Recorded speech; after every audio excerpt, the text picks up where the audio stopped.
Good morning, everybody. Good morning, everybody. Good morning. Good morning. How are y'all today? Fatty melon. All right now. Enjoyed your holiday? Of course I did. Of course I did. Me I too. got, I got good news. God bless everyone. Oh, good. All right now. That's what I'm talking about. Right.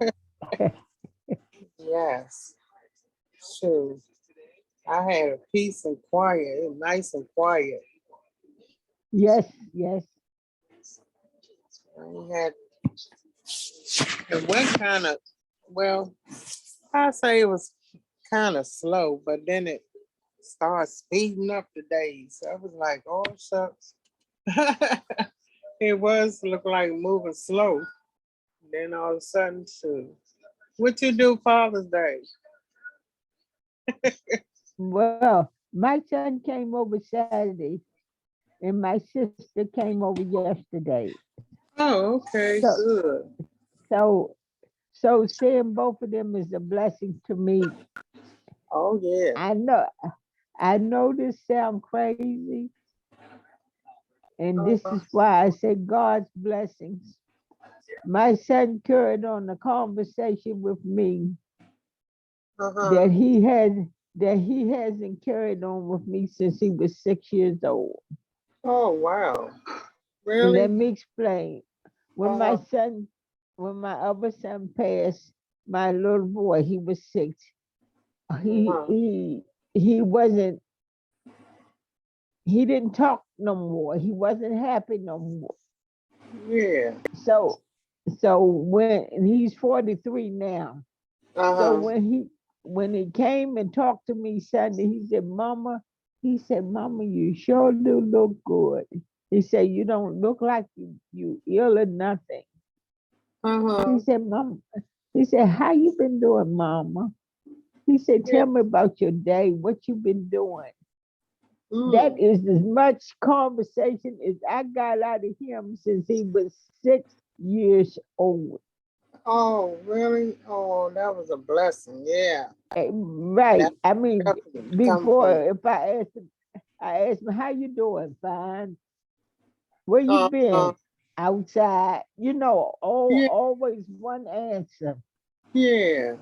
Oh. So so I don't mean them to get you sad now. It's just that I just feel so good. I I know. just feel so good. Yeah, And I know you do. But that was a blessing from God. That was a gift to you. right, right. And Yeah. then my sister came over yesterday and sit with me for a while, and I had a good time with her. You Oh, know, we take we take the little things for granted, yeah, that's true. and we should just thank God for every blessing we get. Yeah, that's right. You Uh, know, yeah, that's right, Diane. I I, I was thinking of a song, and please tell me what the name of it is. Okay. God has done so much for me. He's opened doors I could not see. I'm going to keep on trusting. I know His word is true because it's already done what He said it would do. I called Him and He heard me and He gave me peace of mind. He's my shepherd, He's my God, and He's with me all the time.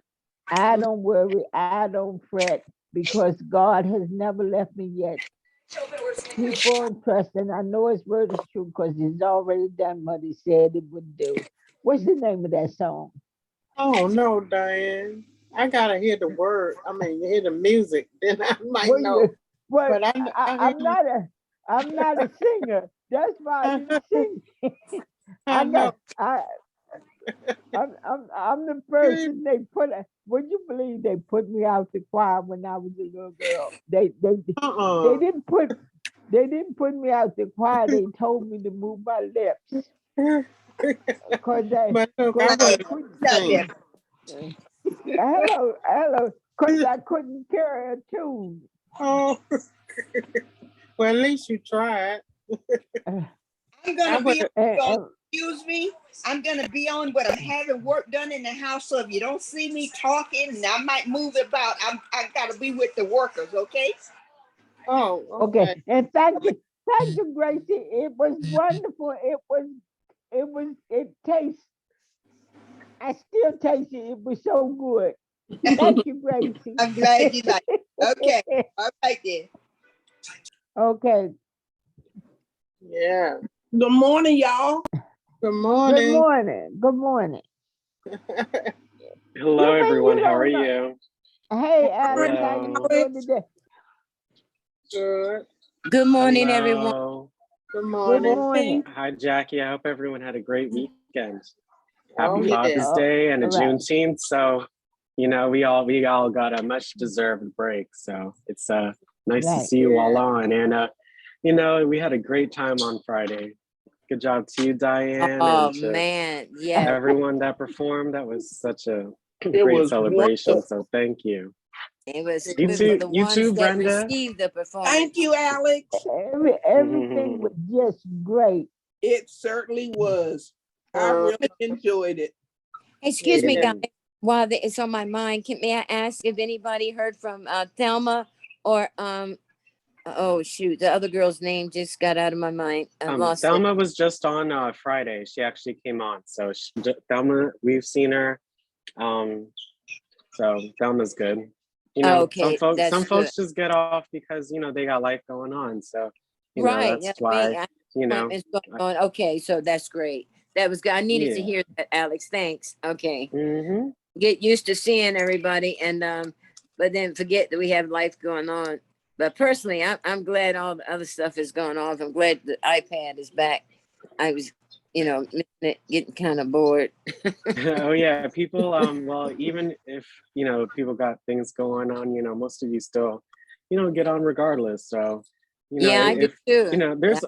there's usually a pretty good reason. So we just Go with they get the flow. people get the emails and people get the text. So it's up to them Them if to they get like to on. join or not. So it's whether I they was want the so information or amazed. the resources. It's up to them. So Right, So, Alex. Alex, when 4th of July come, it's on a Tuesday. We're gonna be off this Tuesday or Yeah, just Tuesday. We'll be on that Monday and that Wednesday afterwards. So we'll just have that Tuesday off. So so I ain't know. nobody So really people can't really enjoy themselves. well, it's okay. They be like, You guys will be with me on that Monday, that whole day. So it'll be yeah. fun. So we But I gonna mean, we gonna make like it when fun. you be, no, I mean, like when you get ready to do your cookouts and you be like, oh, dang, you off you work today, and then tomorrow you off, then you say, oh, shoot, I Oh. get ready, go Yeah. home, I go to work Oh tomorrow. well, I mean, it's up to you about what you like to do. People. Uh-huh. For me, I was able to cook out on the Memorial Day weekend, but this year maybe just a little more chill. So Yeah. it's up to folks. But yeah, it is strange. I was like, wait, what's going on? Like, do we get off like 4 days? But no, Yeah. it's just that Tuesday. So you'll be with me Yeah. that day before though. So Okay. Yeah. So No. we have our own cookout online. Oh, I'll Think about I'll be cookout. I I'll went be out sure to just have then. a meal. I went out just about a half hour ago, and somebody must have a taste for something on the grill because man, did that smell good. But they had a dog was barking. I was trying to slow down and just get a better swift of it, and but I saw her coming out, and she was putting more of it. I don't know what it could be this time of day, but some people just like that taste. But you got those other gadgets that you can have in your kitchen now, but. Uh, they have a nice range outside in the yard, and I just went out to the store and I got me some coffee and something else, and got back in. So speaking, and y'all speaking about the grill made me think about them out there grilling. I saw that.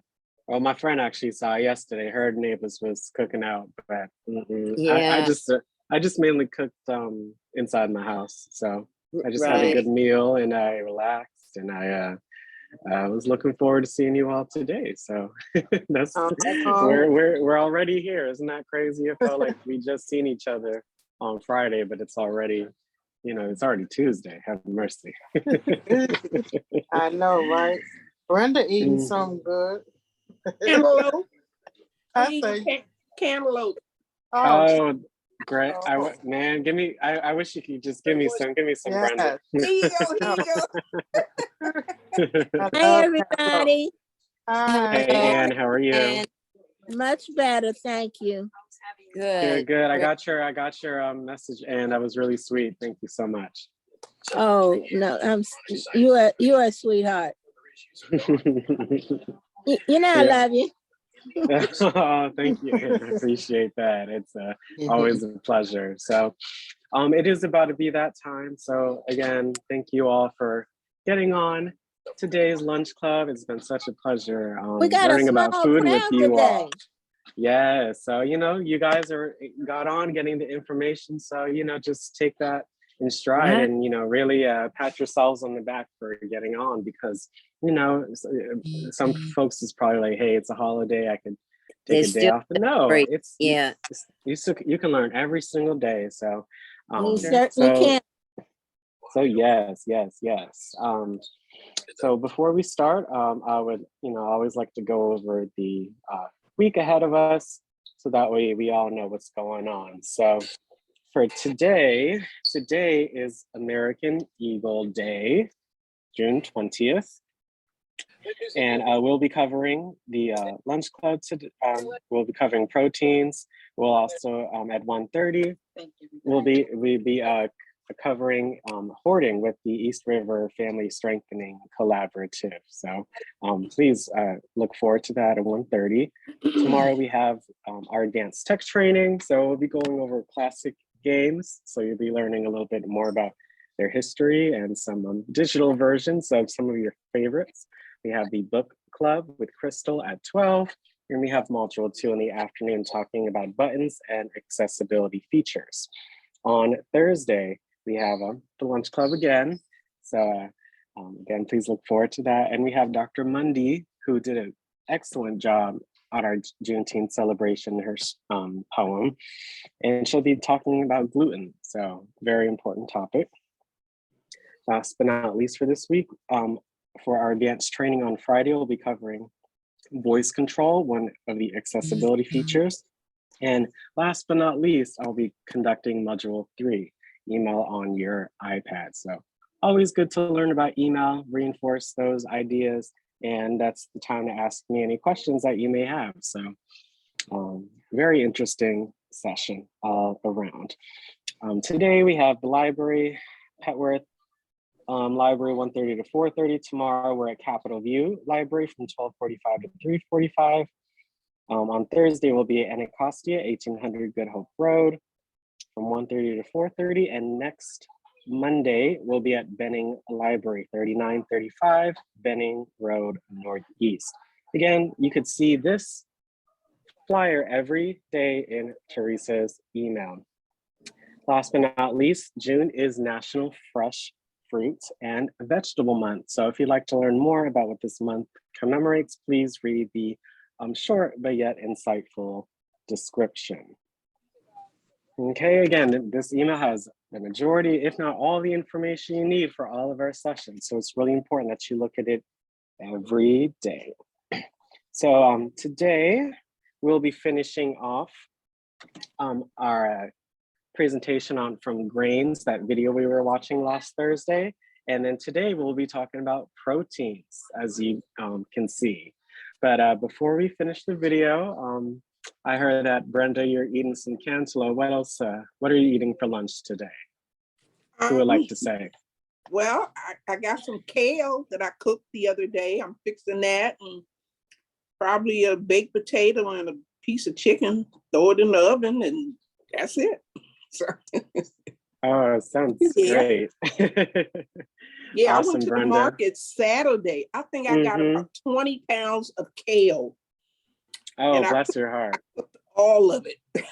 So they're in the freezer. I put them in freezer bags and just pull out a bag when we're ready to have fresh greens. So Oh Right. Yeah. yes, that's good, especially because just like spinach, like kale, it really when you cook it, it really breaks down, and from a lot to not so much. Mhm. So it's really good that you have that amount in case you need to add more to you Yeah. know make it more sufficient and such. Yes. Oh yes. Anyone else would like to say what they're eating today? Well, I had a bake spaghetti bake.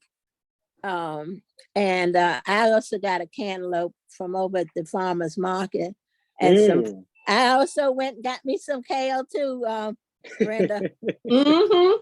Yeah, love me some cooked greens, honey. Oh, me too. Yeah. And I got some collards, fresh collards that I had gotten. So I mixed them, and we ate some Sunday, and then we had some we put some in the freezer. So Okay. yeah. Sounds Did you use your delicious, Produce man. Plus card? That's what I used. Mm-hmm. Yeah. Same here. I was Yeah. able to get one as well, so I've been using my Produce Plus card as well, Yes. Mhm. which is great. It's so useful. So It um, is. I remember that one. It's the funds only last until the end of the month. They reset, so it's Right. really important however much that you get, you use it all up. So Yeah. that way Use you that don't. $40 up. I get 40. Mhm. Yeah. Yes, I think everybody gets $40, but there's Yeah. always exceptions. But yeah, it's really important just to use it because you have it. You Yeah. took the time to sign up and go and get the card and all that. So it's important that you actually use it. Yeah. And you know what, Alex? They sometime in the later months they'll add an extra $10 to it. So Mm-hmm. yeah, that I mean I love it. Oh, I didn't This is my know that. second year. Yeah. This is Mm-hmm. my second year with them. And I go sign up every year for it, and Mhm, go to the market over there off Oklahoma Avenue. mhm. Mm-hmm. And they have a lot of good stuff. I got me a watermelon. Yo, I So, got one too, Brenda.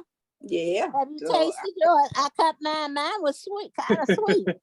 I haven't cut mine yet. Yeah. Yeah, it was kind of sweet. Well, she cut it, and then she cut it off the rind because I can't hardly lift up anything with my wrist hurt. So Mm-hmm. she lifted up, cut it, peeled it, and chopped and cut it up, and I mixed some of it with some cantaloupe. So I've got a mixed Okay. variety, and threw some strawberries up in there. So I call it my own little fruit salad. That sounds good. They Oh, usually that's they usually deliver mine.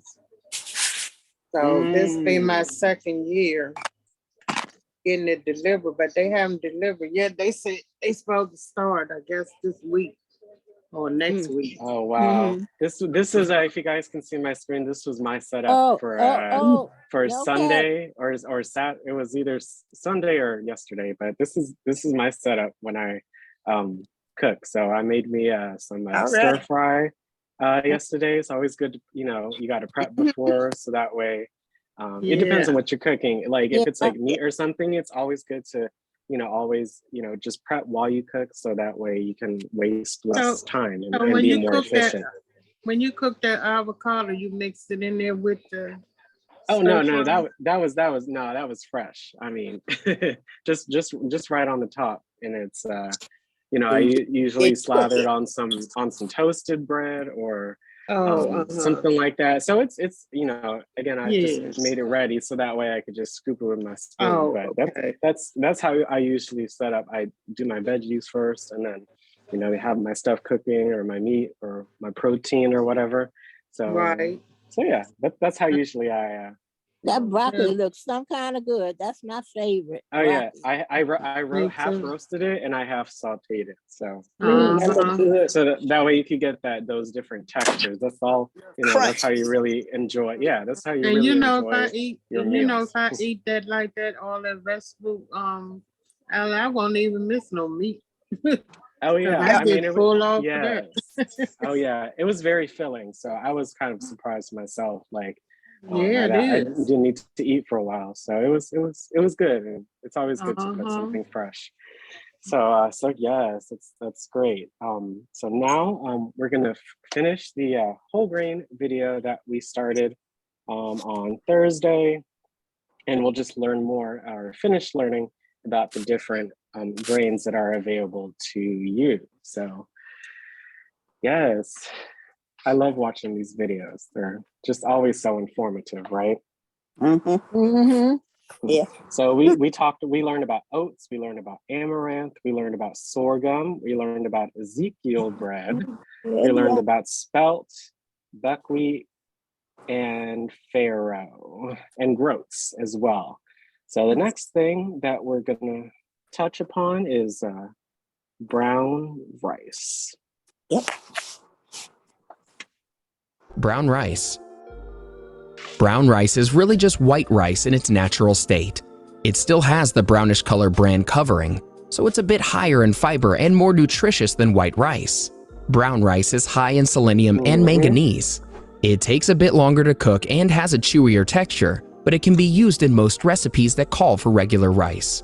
And just like white rice, brown rice is available in several varieties, including long, medium, and short grain rice. My favorite If is you thought short brown grain. rice was the only alternative to white rice, we've got news for you. There are other healthier options as well. To know what we're talking about, watch this video titled 10 Healthy Alternatives to White Rice. Now back to the healthiest whole grain foods. Number 11, kamut. Never heard Kamut of is it. an ancient form of wheat with a buttery flavor and higher protein content. It's also high in iron and magnesium. It's not all that easy to locate, but you might find puffed cereal, crackers, and kamut flour in the natural food section of the grocery store or Whole Food specialty stores. Number 12, rye. Rye is a love rye gluten bread. grain that's high in fiber too. and low on the Rye glycemic bread too. index, so it might be stand the good if you're smell. watching your carb intake. I love the taste, but I can't. It's stand also the high smell. in vitamin B6, I iron, understand. and magnesium. It's It's very found in the earthy. Nordic diet, for example, in pumpernickel bread. You'll find rye bread and rye flour in the grocery store. In some areas, you might be able to find triticale, which is a hybrid of wheat and rye. Number 13, corn. Often categorized as a vegetable, corn is actually a grain. While it may attract skepticism because of its use in unhealthy products such as high fructose corn syrup, corn in its purest form is packed with antioxidants. Look for it in an assortment of colors: yellow, white, blue. Look at that purple corn. Look at that. Mm-hmm. Well, that's actually that's blue. Like that's Blue, kind of yeah. crazy. It looks Mhm. cool though. Looks like pearls or a Give bunch me of grapes. yellow and white. I'll just take those two. That purple corn it's got a very nice sweet taste to it. Mm. Oh yeah, Oh, that and it put looks. some butter and herbs on it. Oh my God. I'm Mm. in heaven. I love black pepper. Oh my goodness. Oh wow, yes, I would love to try. And even some. purple. And make sure you eat it straight from the cob or toast the kernels for popcorn. Mhm. Number 14, bulgur. Another derivative of wheat is the result of boiling, drying, and cracking wheat kernels. It's incredibly like the versatile texture. and cooks in about the It's same pretty amount of nice. time as pasta. With 8.19 grams of fiber per cup, bulgur beats quinoa, oats, millet, buckwheat, and corn in that category. Number 15, barley. Barley is traditionally served in soups, salads, grain bowls, and more. It contains a higher amount of dietary fiber than any other grain. Plus, it has an array of phytochemicals and soluble fibers. These antioxidants can reduce bad cholesterol and build immunity. A quarter cup of uncooked whole barley is 160 calories, 34 grams of carbohydrates, 8 grams of dietary fiber, and 6 grams of protein. It's also high in manganese, selenium, and B vitamins. So you'll see that even though it's a grain like this, it also has protein. So there's the best of both worlds. And what I can say is, hey, I need to find someone that makes barley really good, because it is quite a different flavor or so. That definitely you kind of have to get used to. So I need to find someone that makes some really good barley, because as you can see, it's really good for you. But I put it in all my soups if I got Yeah. yeah, it thickens the soup because it gives it kind of starchiness. So you don't Yeah. have to put a paste in to make your soup a little thicker. It'll thicken Mhm. it for you. Just put just some barley in there. Right, right. Yes, thank you for that. Number 16, whole wheat. Whole wheat flour has a darker color and heavier texture than white refined flour because it still has its fibery husk. Whole wheat has grown in popularity, so it's easy enough to find products in the grocery store. Be sure to look for whole wheat flour on the list of ingredients. Some products claim to be made with whole wheat, but if you see regular flour listed first, then it has more white flour than whole wheat flour. If you see regular flour listed first, Yes. then it has more white flour than whole Mhm. wheat flour. I didn't know that. So now Yeah. I know. When I'm at the grocery store, make sure Right. you look at the ingredients list and see how they're ordered. Mhm. Okay? Number 17, millet. This gluten-free Asian grain is used in porridge to make congee and stir-fried dishes. A quarter cup uncooked millet is Looks like 210 couscous. It looks really calories, good. 42 grams of carbs, 3 grams dietary fiber, and 5 grams protein. It's high in antioxidants, manganese, and it's also a good source of magnesium, phosphorus, Look copper, at all that. thiamine, and niacin. That's great. Number 18, teff. Who has heard of These this? tiny grains I've punch never way heard of above that. their weight class, nutritionally speaking. 1 cup provides 123 milligrams of calcium. It's I've also a good never heard source of of it. vitamin C, plus it's gluten-free. Teff primarily contains high-resistant starch, which lab studies suggest may help prevent colon cancer. You don't immediately digest resistant starches when they travel through your small intestine. Instead, they hang out in your large intestine, where bacteria feed on them. In doing so, they create fatty acids that make the environment less welcoming to bacteria that can harm your colon. Teff's tiny size allows it to cook quickly compared to other grains. It takes anywhere from 12 to 20 minutes, depending on the desired texture. Number 19, freekeh. Rika. Freekeh is a wheat that's harvested Never early heard of when the that leaves are either. yellow and the seeds are green and Got by that soft. name. It's then roasted to give it a smoky flavor. It provides more than 4 times as much protein as brown rice and has a low glycemic index. Plus, it boasts a ton of fiber, which is good for your colon. You can get freaky with freekeh by cooking it similarly to rice. It absolutely bangs in pilaf and risottos. While incorporating these whole grains into your diet will do your health a world of good, it's equally important for you to avoid refined grains. As Get much to as know more about possible. the foods that contain maximum refined grains by learning about foods you must avoid if you want to lose. Wow, that was Freekeh. no. Right. So that was really interesting. So for a couple minutes, anyone want to say something that they learned or never seen before and like to try? I never heard of Super Freaker. I mean, Rick, I thought you'd get ready to play some Rick James songs. I'm telling you. Hey, Ronald. Nice I'm to see sorry, you y'all. on. How y'all doing? It's I'm sorry, okay. y'all. I'm Oh, sorry. It was nice to see you on. But yeah, I've never heard of that too. But as you can see, the last two especially, they had a lot of nutrients and they're really good for you. So, I definitely want to try that second one that kind of looked like the second to last one. It kind of looked like couscous. That one looked really interesting. I'm still over Freaka. I'm like Ron. I thought there was gonna be something freaky going on with this bread. Yeah. My. I wonder where you can find that. You have any idea, Alex? Nope. I would literally just Google it. I would put in freaking. Yeah, maybe Glut had In it. an Maybe international store. International Okay. food store. Yeah, they said either like a Whole Foods store, not the actual Whole Foods, but you could try Whole Foods, but a Whole Foods or a specialty store probably has that. And we've probably seen this stuff, but we just never paid it no mind because how are we supposed to look at it if we don't know it, right? Yeah. So But I used to eat the vegetable beef soup with barley in it, and that was good. Mm-hmm. But that other stuff, millet, teff, freaka, and commute. Never heard of those. Mm-mm.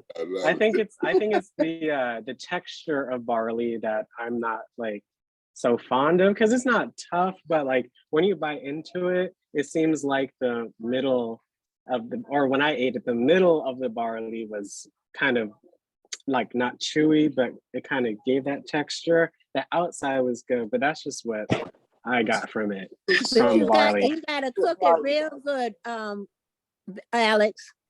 That and the brown rice. You got to cook them longer than you Oh would yeah. the So yeah, the if I ever barley get and to the try it again, yeah. yeah. Yeah. But like Brenda said, it's good in soup. Gracie said Yeah, the that too. barley is. Yeah. Yeah. I've never had that other. Barley is good in soup. Yes. Anyone else? Miss Sydney, Miss Rita, Miss Murray, Maddie, Miss Jeanette. Hi, Yvonne. Hi, Teresa. Anyone would like to add about something that they learned from the video? Oh, hello, Alex. Yvonne here. Yes. Hi, Yvonne. I had to call the help desk. This is the first time I didn't get my email. I talked to Tatiana, and she said that it might have been delayed for some reason. I said, "Where's my email from Alex and Miss Teresa?" Oh, sorry about that. Just try refreshing it, and you should be Yes, so able to she get sent it. So, it. Yes, I all gave her my right. email address, and she sent it. So I'm glad I joined on because this is very interesting. Wonderful. Glad to hear, Yvonne. And I wanted to congratulate you on how well you co-moderated the Juneteenth celebration. Yes. Amen. You did a great all. job. That was quite Thank you, a story. Queen. Yes, Queen wanted to say something while I was going over the email, but yes, she's you're right here. Hi guys. Yeah, that's Hey, Queen. Hi, Queen. Hi, Miss Jones. How are you, Miss Jones? We're looking forward for next year Juneteenth. We gotta run. No, but yes, thank you. I appreciate that, Yvonne, and it was quite fun. So it was quite a show. And yes, and thank you to all that participated. So, so yes, today, as you can see, we're talking about protein. So important. So, if you could give me a minute, I can read our disclaimer. WildTech DC Senior iPad program, its owners and presenters offer technical assistance, virtual health, well-being information designed for educational purposes only. You should not rely on the information in any applications or topics made by WildTech, including but not limited to mobile and device applications, and any social media pages maintained by the WildTech DC Senior iPad program, its owners or presenters as a substitute for professional medical advice, diagnosis, treatment, or legal advice. Thank you so much for letting me read the disclaimer. Today, as we saw, we're going over protein foods. And as you can see, again, we're going back to basics. It's always good to reinforce those ideas because you may have never been introduced to them in the first place. So, sooner is better than later. So for proteins, on my plate, which is again where I get this information from, they have divided proteins into 3 groups. One is seafood, which includes salmon, tuna, trout, tilapia, sardines, herring, mackerel, shrimp, crab, oysters, and mussels. They also include meat, poultry, and eggs, beef, chicken, turkey, pork, eggs. But they also include nuts, seeds, and soy, like nuts, nut butters, seeds, and soy products. And again, as you can see, some nuts are also under grains as well. So, there are always going to be a little bit of overlap between the different food groups, but they do a really good job at really distinguishing the differences. So as always, we're going to go to the My Plate app and learn more about protein foods. So again, when you're in the My Plate app, you hit the My Plate 101 button at the bottom right, and you select the food group that you want to learn more about. So let's learn more about proteins. Again, you get badges for looking and learning information, so you can always take a look at that. For protein foods, the key message that they would like to give is vary your protein routine. So funny. Protein routine. Hey. What's included? All foods made from meat, poultry, seafood, beans, peas, lentils, processed soy products, nuts, seeds, and eggs are considered part of the protein food group. As always, the amount of protein foods you need to eat depends on age, sex, height, weight, level of physical activity. The amount each person needs can vary, again, between 2 and 6.5 ounce equivalents each day. Those who are very physically active may need more. Most Americans eat enough from this food group, but need to make leaner and more varied selection of these foods. So just like with grains before, better to have more whole grain than refined grains. Americans need to diversify their intake of these different food groups in order to be healthier.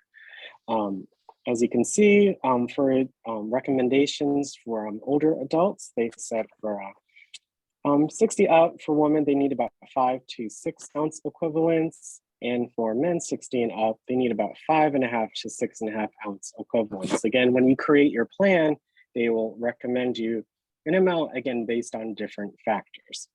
What counts? In general, 1 ounce of meat, poultry, or fish, a fourth of a cup of cooked beans, 1 egg, a tablespoon of peanut butter, or half an ounce of nuts or seeds can be considered as 1 ounce equivalent from the protein food groups. So as you can see, they break it down by meats, by poultry, by seafood, actually by eggs. So you can either have a whole egg or you can have 1.5 egg whites. So they even break it down further like that.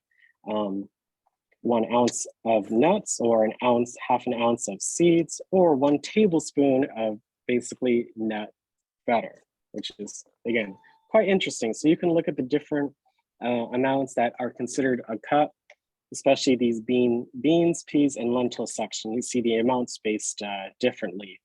But look, even 6 tablespoons of hummus, so easy. You know, I love hummus, different kinds. It's really great. Some health benefits. Proteins function as building blocks for bones, muscles, cartilage, skin, and blood. They are also building blocks for enzymes, hormones, and vitamins. Proteins are one of 3 nutrients that provide calories. The others are fat and carbohydrates. So calories needed, that's the energy you need in order to, do your daily tasks. So it's really important that you get the right amount of proteins for you. Nutrients provided by various protein foods can differ. Varying your protein food choices can provide your body with a range of nutrients designed to keep your body functioning well. B vitamins help build tissue and aid in forming red blood cells. Iron can prevent anemia. Magnesium helps build bones and supports muscle function. And zinc can support your immune systems. EPA and DHA are omega-3 fatty acids found in varying amounts in seafood. Eating 8 ounces per week of seafood may help reduce the risk for heart disease. So that's cool. I didn't know those specific names of those omega-3s, EPA and DHA. So those are some benefits. Again, if you want to learn more about this food group, you can tap on the link below this information to automatically go to MyPlate's website for that food group. So look, protein foods, what foods are in the protein food groups, and they give you additional information. So look, it says most Americans eat enough from the protein food groups, but need to select leaner varieties of meat and poultry. They may also need to increase the variety of protein foods selected and choose meats less often.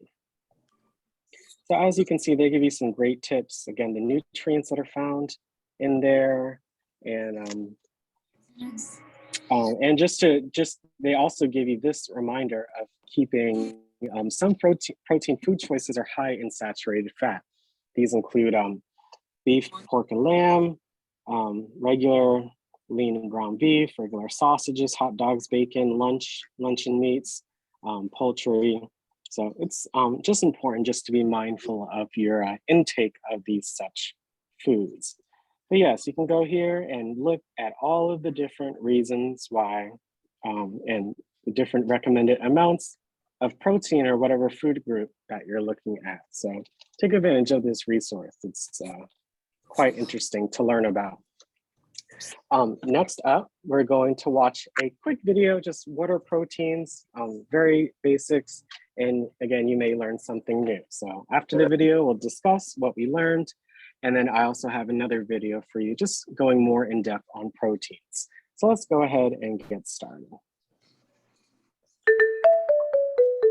Smile and learn. Do you know what proteins do for the body? Which food contains proteins? Let's find out. What are they?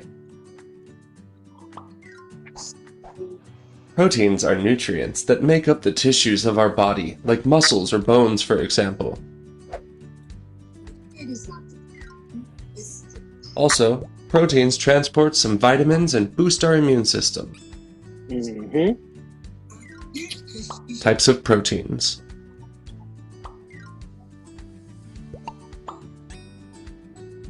There are animal proteins and vegetable proteins.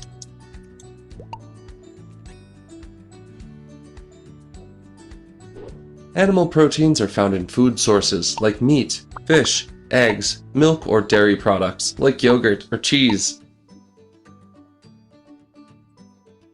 Vegetable proteins are found mainly in legumes like chickpeas, lentils, or beans, among others. Quinoa, seeds, and nuts also contain proteins. What do proteins provide us with?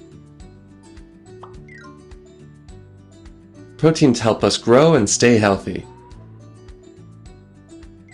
Remember that a healthy eating plan should consist of different types of foods. That's why our protein intake should come from both vegetable and animal sources. Consuming plant-based foods provides us with other nutrients like vitamins and minerals,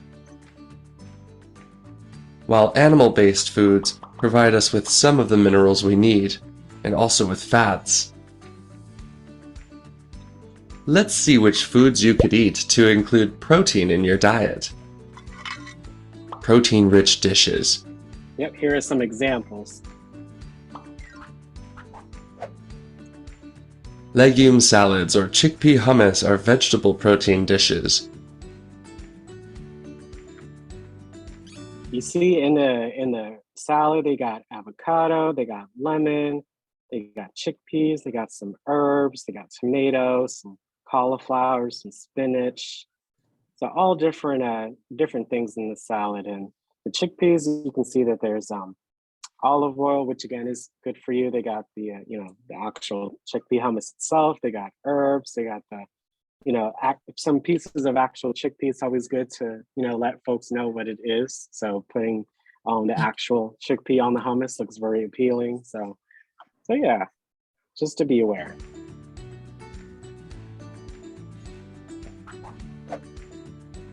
Roast meat or eggs also contain protein. But remember to include other nutrients like carbohydrates or vegetables as side dishes in your diet. As you have seen, there are many protein-rich foods that can keep us healthy and strong. See you soon! So again, he went over what are proteins, the types of proteins, so animal and vegetable. What do they provide us with those different nutrients based on if it's an animal or a vegetable product? And they also gave some examples of some protein-rich dishes that are available. So anyone like to comment on something that they learned or are gonna use in further on in their cooking?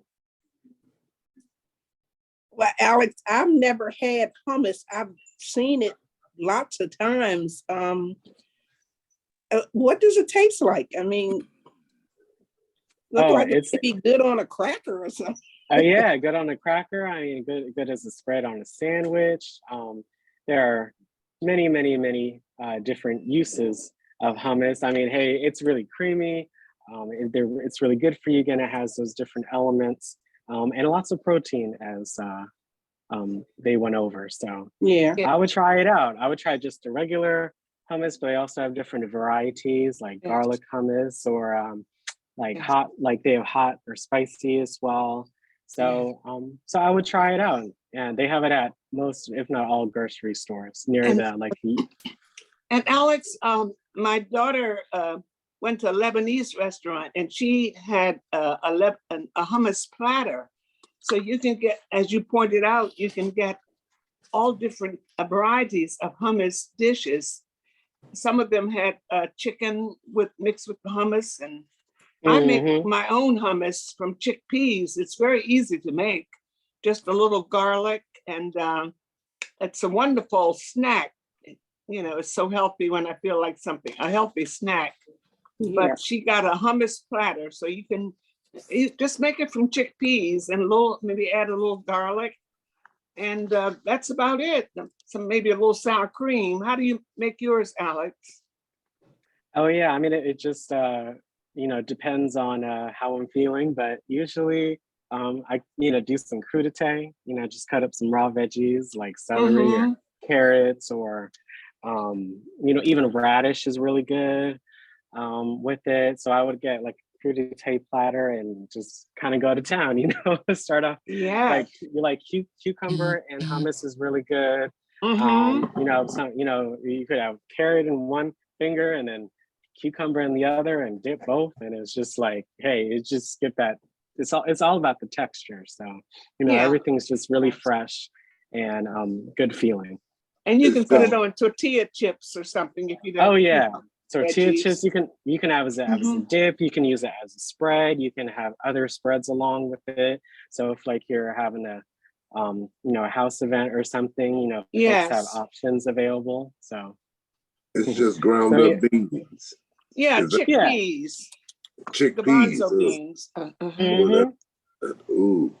Okay, I'm gonna try it then. I'm gonna buy some.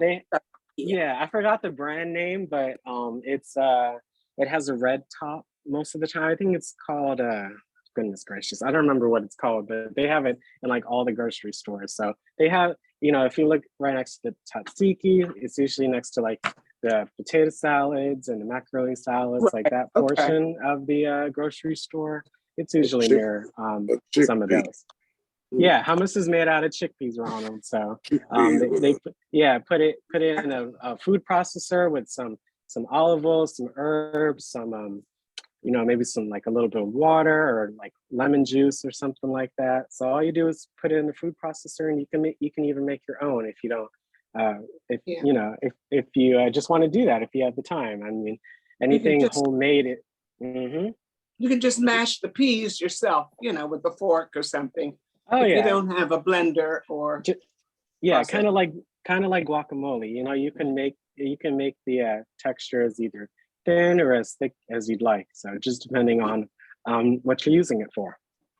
Okay, I'm convinced. I'll try it. I'm not really convinced because I can't stand beans. The only beans I like is pork and beans because I can put a little brown sugar. Chickpeas aren't particularly a bean, Ronald. So I would try it.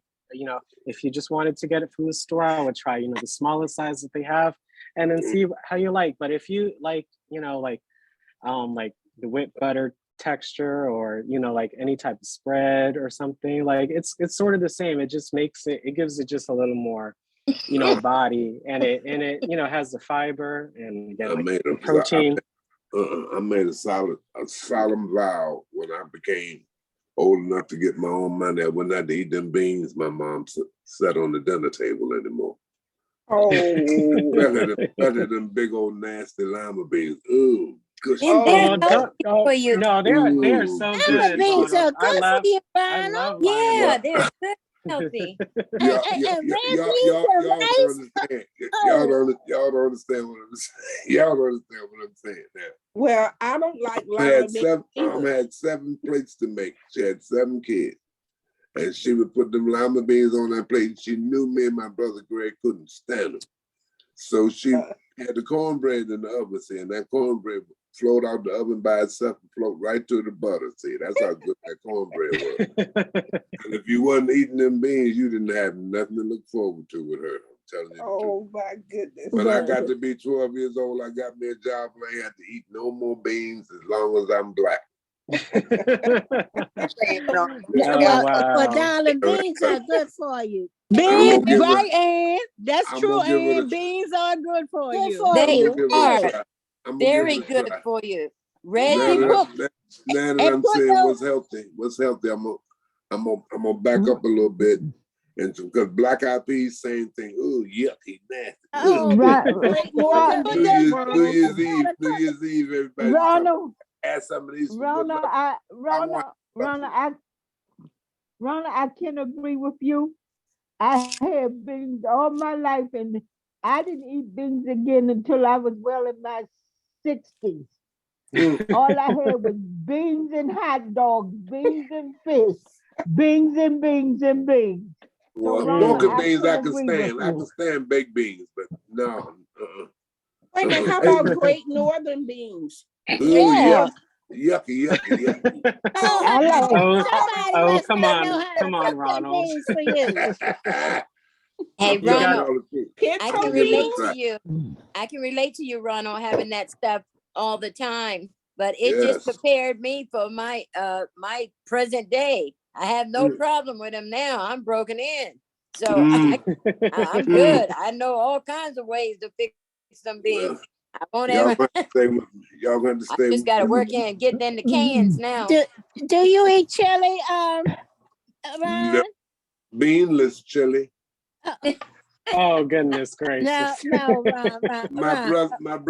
Ron. There's no Beans. body if there's no beans. Like Beans in the It's chili. good enough. All I want to do is put it on top of my hat, smoke with some cheese and some onions. That's all I want to do. Hey, Okay. I ain't mad at that. That's really good, Ronald. So I ain't even mad at that. It is, Don't be a but we got to problem. get to an age where we have to eat for what the body needs, not for what Mm. tastes good. Call me a problem child. You already- That happens. already Yeah, know. that is very true, Jackie. In real life, it is about 10 o'clock at night, but I like to share these in the morning. So yes, I think one of the important things from this video is that you should, if you're eating an animal protein, it's really important to have some type of, again, anything fresh on as like side dishes. So I know they gave salad as an example. So can someone else suggest a vegetable side dish for a animal protein meal? I tried baked sweet potato. Okay, great. Yeah. Or fresh greens, you like collard greens. Any of this in that family. I'm Yes, not right. wrong though. I was fed so much rice and grits when I was a child. I swore that I wasn't going to eat them anymore. So I very rarely touch rice or grits. I don't. I just don't have Tell it, patience. Gracie. Tell it, Gracie. But I will eat my greens and potatoes. So yes, baked sweet potatoes, some greens, great. It's really, really easy to just think of a salad as a side. And don't get me wrong, like I could eat a salad every day, but some folks aren't built like that. So what other vegetable side dishes do you think would be good with an animal protein meal? I do a decomposed baked potato. Okay. What's a decomposed baked potato? I boiled this. It's just like you were having a baked potato with all your favorite ingredients in it. I just boil the potatoes, pour all the water off. Instead of mashing them up, I just smash them. Okay. And I throw in butter because I like to leave it in chunks. Not too much, though. Not too much. I throw in some butter, some salt and pepper, some garlic powder. And I mix that in, and then I throw in some cheese. Oh my! Swirl that around. Then instead of sour cream, I enjoy ranch dressing better. Oh, okay. Serve it in chunks. That I like sounds Oh, good. that sounds really good, Ronald. Yeah. I would suggest definitely if you're able to, I would substitute the butter. If Right. you're able to, with some olive oil. Olive oil it's a little bit better for you, and it has those healthy fats. Do it taste good as butter? Oh, I mean, it depends on Nay, your nay. taste buds. But No, it does not taste as good as butter, but Nay. I still love Alex. But I'm with you, Ron. I got to have some some butter on the potatoes. But it's better for your body than butter. Yeah. Yes. So Sure. low fat cheese. So if you do cheese, do low fat cheese or just really, really good quality cheese. Same thing with the sour cream. Trim some chives up in there and stir it up real well. So something you got to have something fresh. So that's good. I love to put fresh, garnish on top, just because for that flavor, but also you got to have something fresh. Like if everything's cooked, it's going to be a little heavy in your system. So by having that fresh component, it makes you feel not as heavy after you're done eating. Oh, So okay. Put some bacon bits in that thing too. See. Oh, Ronald. Oh, that sounds good. That sounds like a meal of and of good. itself. I know it's not good for us, but it sounds good. It sure do. It sounds good. It may not be good, but it sounds good. It's better than beans, I tell you that. No, it's not. So if you already have the protein, then I would stray away from that bacon. You don't want to have it just everywhere. So I would just stick with just one. So that just a little bit, or have that little bits of bacon, not a whole strip No, or you a whole don't. pack. Just little bits of bacon chopped up real wonderfully. Chopped up wonderfully. Right. It just depends on how much, not work, but how much you want to put into it. So if just for my reasoning is that if I already have the protein made, like not a steak, but just like a steak for something, I wouldn't care for adding bacon. I would just care just for like the real essentials. So it's based on what you have and such, but I definitely get what you're saying, and that does sound good. I have a confession to make too, y'all. What? Over the weekend, I had my baby, so hanging around, and we were having fun, and my granddaughter had a pineapple. And to tell you the truth, I've never cut up a pineapple. Oh. But over the weekend, y'all know I'm still being temporary with a lot of stuff. I'm replacing a lot of stuff. So I finally got me a real knife from Walmart. So I took that pineapple, I cut his head off, and I started slicing the hulls off of it. Yes, the little spikes. I wasn't aware of that hard part coming down the middle. So the first piece I cut off, I said, "Oh, this middle part ain't supposed to be." The core, that's the core of the pineapple. Right. The core, yeah. I understand there's an item, a product that you can just take and push down on it, and you got the whole thing. But I started cutting on that thing, and I tell you the truth, I wore that pineapple out. That is just so wonderful. I mean, it is most wonderful. From now on, that's the only thing I'm going to get is pineapple. Now that I ventured into cutting it. Oh, was that because of the video that we watched together about cutting up fruits, Ronald? Yes, and then my babies wanted some. Ronald. So between throwing them up and catching them, I was eating pineapple. Ronald, do you put pineapple in your water and drink it like that? Say that again? Do you take pineapple, cut it up in small pieces and put it in your water and drink it like that with strawberries? No, I've never done that. That sounds so good. You should try it. That sounds like any kind of fresh fruit and water, it really tastes good. It makes But that pineapple is so sweet and wonderful. I didn't lick the juice off the counter.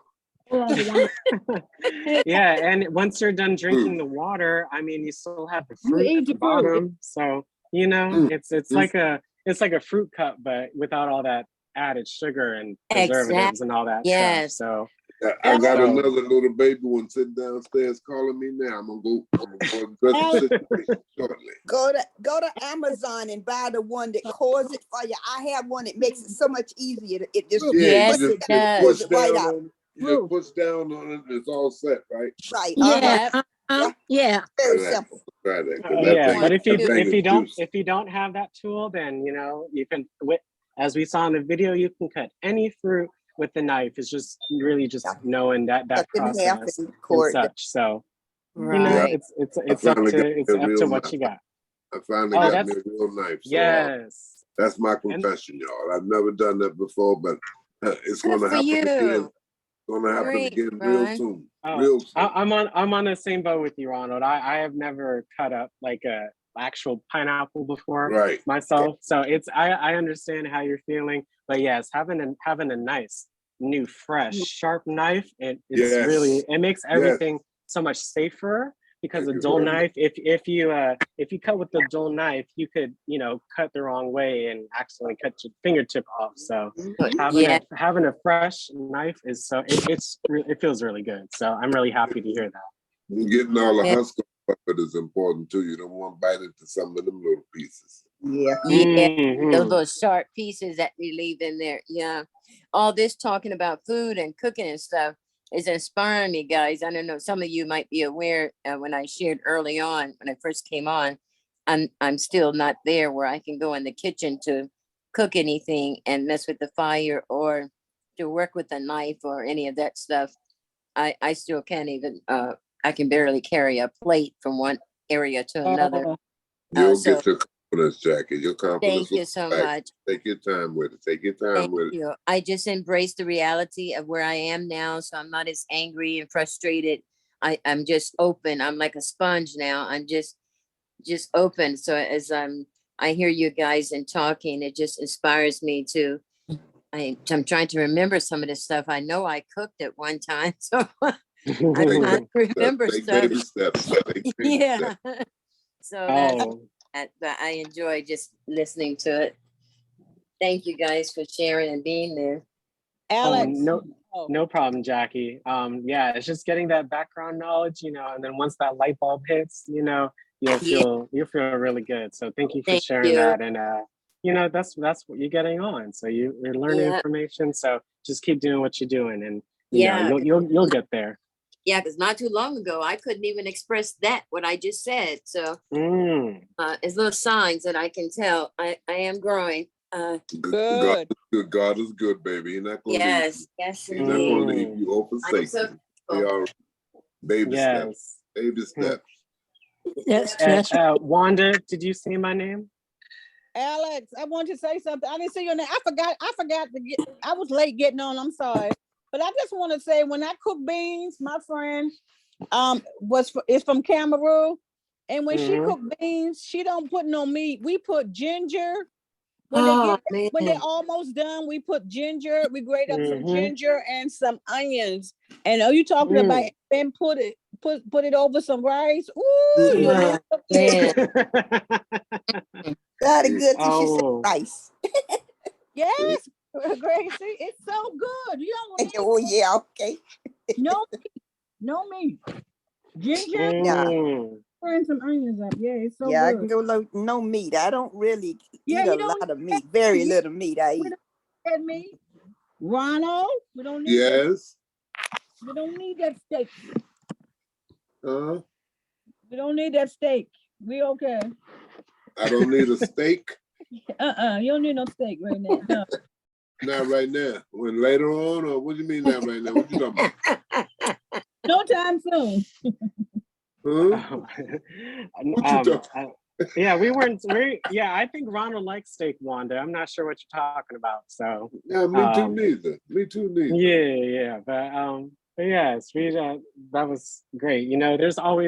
There's hundreds of options for different food combinations. It is about learning about what we like, what we dislike, and how we can, improve based on like the nutrients and the different things that we need in our system, especially based on what folks, are telling us about our health. So it's just really important to keep all of the different food groups that we've been talking about in mind and being sure that it's a part of your daily diets. So you're saying that red meat messes up your colon? I've heard, and well, I've heard tell that red meat doesn't digest and go through so easily. There's some still stuck in your colon. Is that true? Yeah, it goes through Me, slower. it is. It takes longer to digest.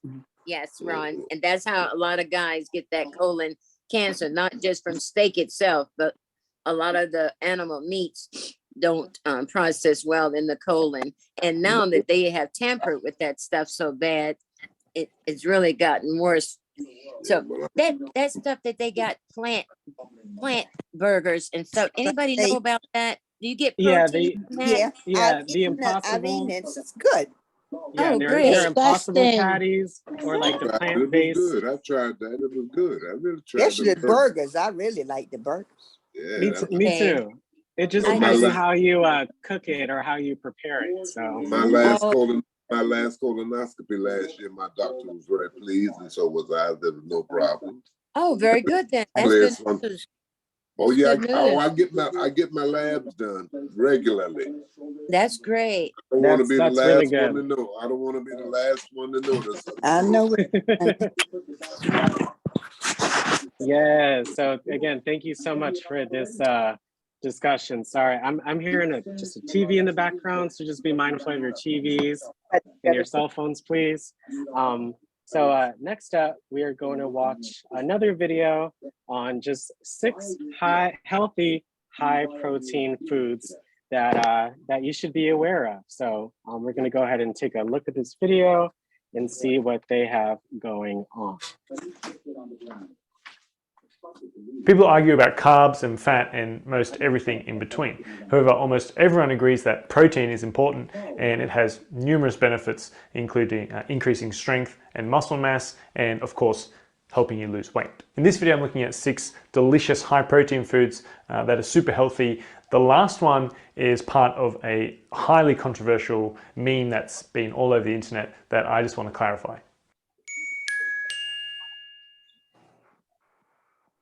Number 1, oats. I wanted to start with something that was a little unexpected because I just feel like oats are so underappreciated. They're among the healthiest grains on the planet. They're loaded with healthy fibers, magnesium, thiamine or vitamin B1, and several other nutrients. The protein content makes up 15% of the total calories, so half a cup of raw oats contains 13 grams with 303 calories. Oats are also naturally gluten-free for those concerned. Now, in saying that, they can be cross-contaminated with gluten from sharing the processing and packaging line with gluten-containing cereals. That's why gluten-free oats exists, which means they've been packaged separately. Number 2, tuna. Although tuna is very high in omega-3 fats, it's actually low in total fat when compared to its protein. So what we're left with is mostly just protein. The protein content makes up 94% of its calories. That's tuna canned in water. So 1 cup contains 39 grams of protein with only 100. That is such a that's such a great fact. That's such a great fact. 94% of its calories are protein content, and just 1 cup contains almost 40 grams of protein with that low amount of calories. So yes, tuna, says very high in omega-3s, but as you saw, we need those omega-3 fatty acids in our diet. So tuna is a great way, an easy way to get protein in your system. 79 calories.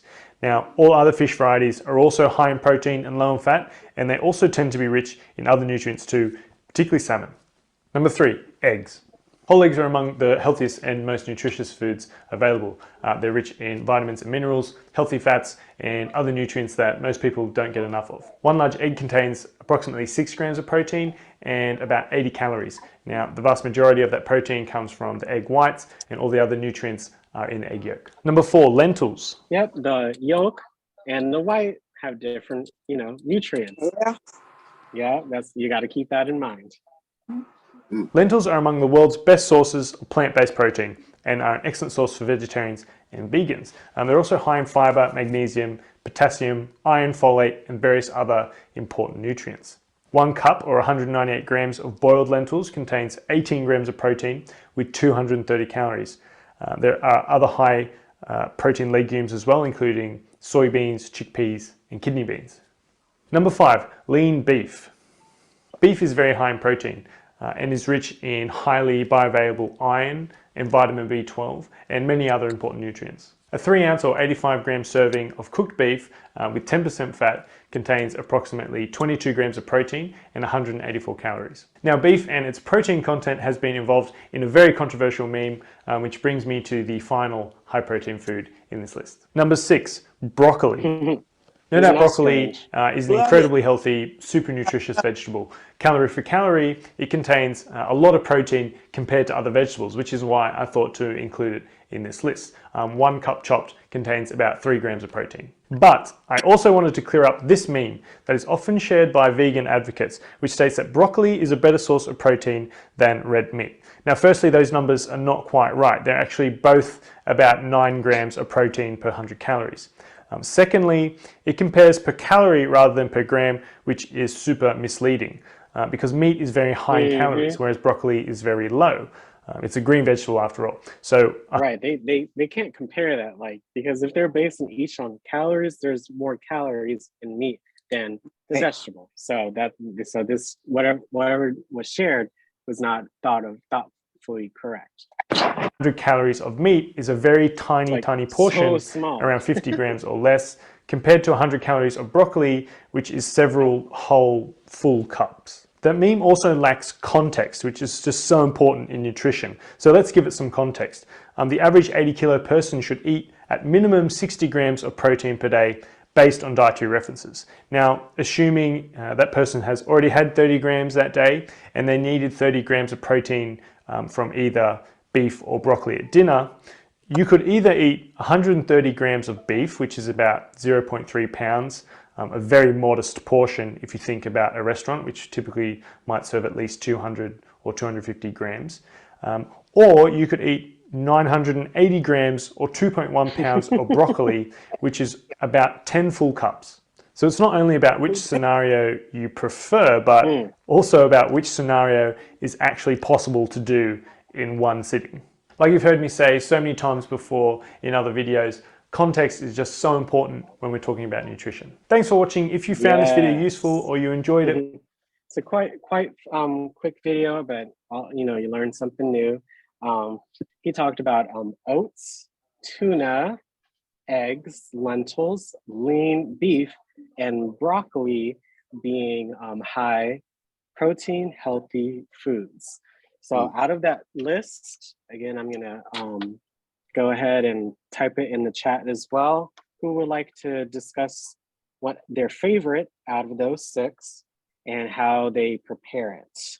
I'm glad it's eggs oats, tuna, eggs, lentils, lean beef, and broccoli. So again, who would like to talk about which one of those are their favorite and how they like to prepare it? Eggs are my favorite. I'm just glad they're not $5 a carton no more. Oh yes, I agree with that. How do you like your eggs, Ronald? I like to make a smooth omelet with them. Throw some spinach and a little bit of cheese in the middle of it. Oh yeah. Right. Oh, I love that. My favorite eggs, I like sunny side up. Those are my favorite, but I do make a omelet at least once a week myself. So yes, I definitely agree. Thank you so much, Ronald. Anne, which of those 6 are your favorite? My favorite is broccoli. I love me some broccoli. I make a broccoli casserole that everybody loves. And then sometimes the florets, I can't eat the stems raw, but I cook them down and put them in soup. Make a broccoli cheese soup. And I can eat broccoli any kind of way. I just love broccoli. Yes, indeed. my favorite is broccoli with a hollandaise sauce on it. So love it. Thank you so much, Anne. Jeanette, hi Jeanette, nice to see you on. Which of those 6 are your favorite and how do you like to prepare it? I eat a lot of broccoli, But what I found is some specialty stores, you can get what they call broccoli coleslaw, where they've taken the stems of the broccoli and cut them real thin. And I usually buy the broccoli coleslaw, and then I'll go get some red cabbage that's already been shredded, because those of you all that don't know, I'm visually impaired. And sharp objects are not my forte, okay? So I usually get the shredded red cabbage and the shredded carrots and mix it up with that broccoli coleslaw. Yeah. And I can eat that little breakfast, lunch, and dinner, because it's so filling for me. And because like I said, my children grown and gone, so I don't do a whole lot of cooking. So I'm gonna get some people addresses, so when y'all start cooking, y'all see me standing outside looking real pitiful. I know that's right. Feed me. Oh, well, thank you so much, Miss Jeanette. I love me some sauteed broccoli or some roasted broccoli. So with any type of vegetable, there are many different ways of preparing it, which is a great thing that we as humans are able to do. So again, thank you, Miss Jeanette. You're welcome. Yes, Brenda, which of those 6 are your favorite, and how do you like to prepare it? Oh, I'm with the crowd. I love broccoli. I saute it with garlic and olive oil, and put a tiny bit of water in it, and it's delicious. I don't like it real mushy. Yeah, I like it kind of a little crispy to it. Yeah. But I like tuna as well. But I wanted to tell you that I just got this tuna. The can says chunk like tuna in water, but there's a little label that says textured soy. So is it tuna or is it soy? What is it? I'm not sure. Maybe that has something to do with the preservation. I'm not 100% sure. So yeah, it says textured soy. Is that tuna or what? And then the name says Fisher tuna. So I'm suspicious, right? It has to be like part of the liquid section. I'm not 100% sure, but I do love me some tuna salad. Tuna sandwich. Those are great varieties of that Where'd as you well. get that tuna, Brenda? It was one of the companies that delivered the food. Oh yeah. Yeah, this was part of the groceries, and it.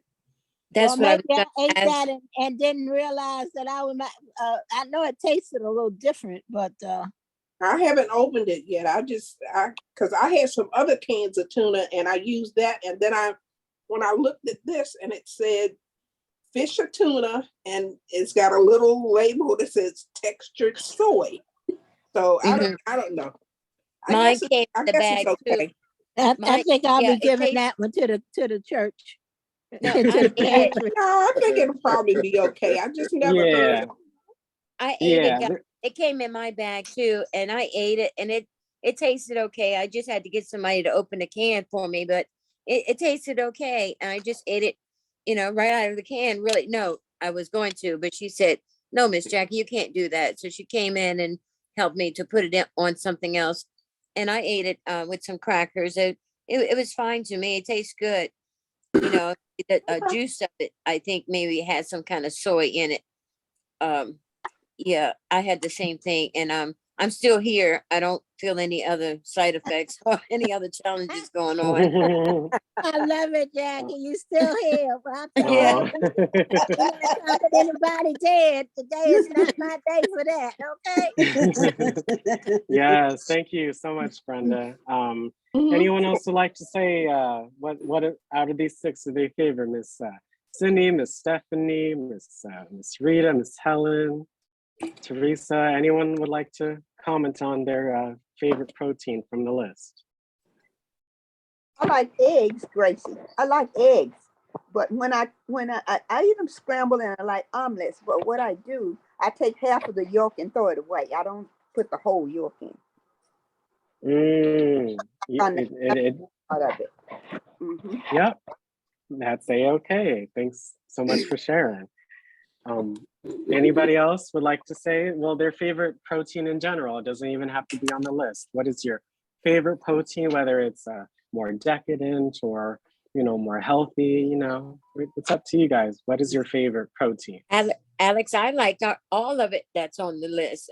But you know, I can't prepare all that. I just get what I get. But I sure would like to have more broccoli, but I'm grateful for what I do get in my little entrees. And then often I get in the other bags, the fresh fruits and vegetables. I love it that they give me the greens. I either get the kale and the what you call it, the long stem one, asparagus. I get the I like that. Once I got a bag of the broccoli, I had a neighbor to prepare for me. I went over. I'm just so silly in a way that I can get turned off really quick. Somebody preparing my food, and that's why I have a problem in ordering out. That's why I used to get my tofu and my broccoli, but then, you know, having to open my plate and see something that I didn't order or ask for, it was such a turn off, and that put such a damper in my food selection. So now I just get what is brought to me and stuff that's in a can or sealed container. But I like all that on that. All of that was good stuff. The tuna, the eggs, you know, the broccoli, all of it is good. Oh Yeah. yes. I agree. You know, it's great to have a diverse palate and enjoying a lot of different things, because that's how you get Yeah. all of the nutrients and minerals that you need and everything Yeah. else. So yes, thank you so much, Jackie. Miss Stephanie. Hi, Miss Stephanie. What would you like Hi, to share? Alex. How are you? Hello, folks. Good. How are you today? Hello. I like to say that the lentils are my favorite high protein because I love to make some lentils in a pot of lima beans. Oh yes, Lima me beans too. and lentils mixed together, and with onions and peppers. You talk about a dish that'll set your soul. It sounds good. It is. Yeah, I got rainbow peppers and I cut them up. You know, try to keep them diced up so I can drop them in just about anything. And but the lentil is my favorite protein. Oh wow! No, that lentils and you know, the lima beans. I love me some butter beans. You know, lima beans, butter beans, like all of that stuff. It's delicious. So you know, I'm right. I'm right here with you, Miss Stephanie. Thank you so much for sharing. Thank you. Thank you.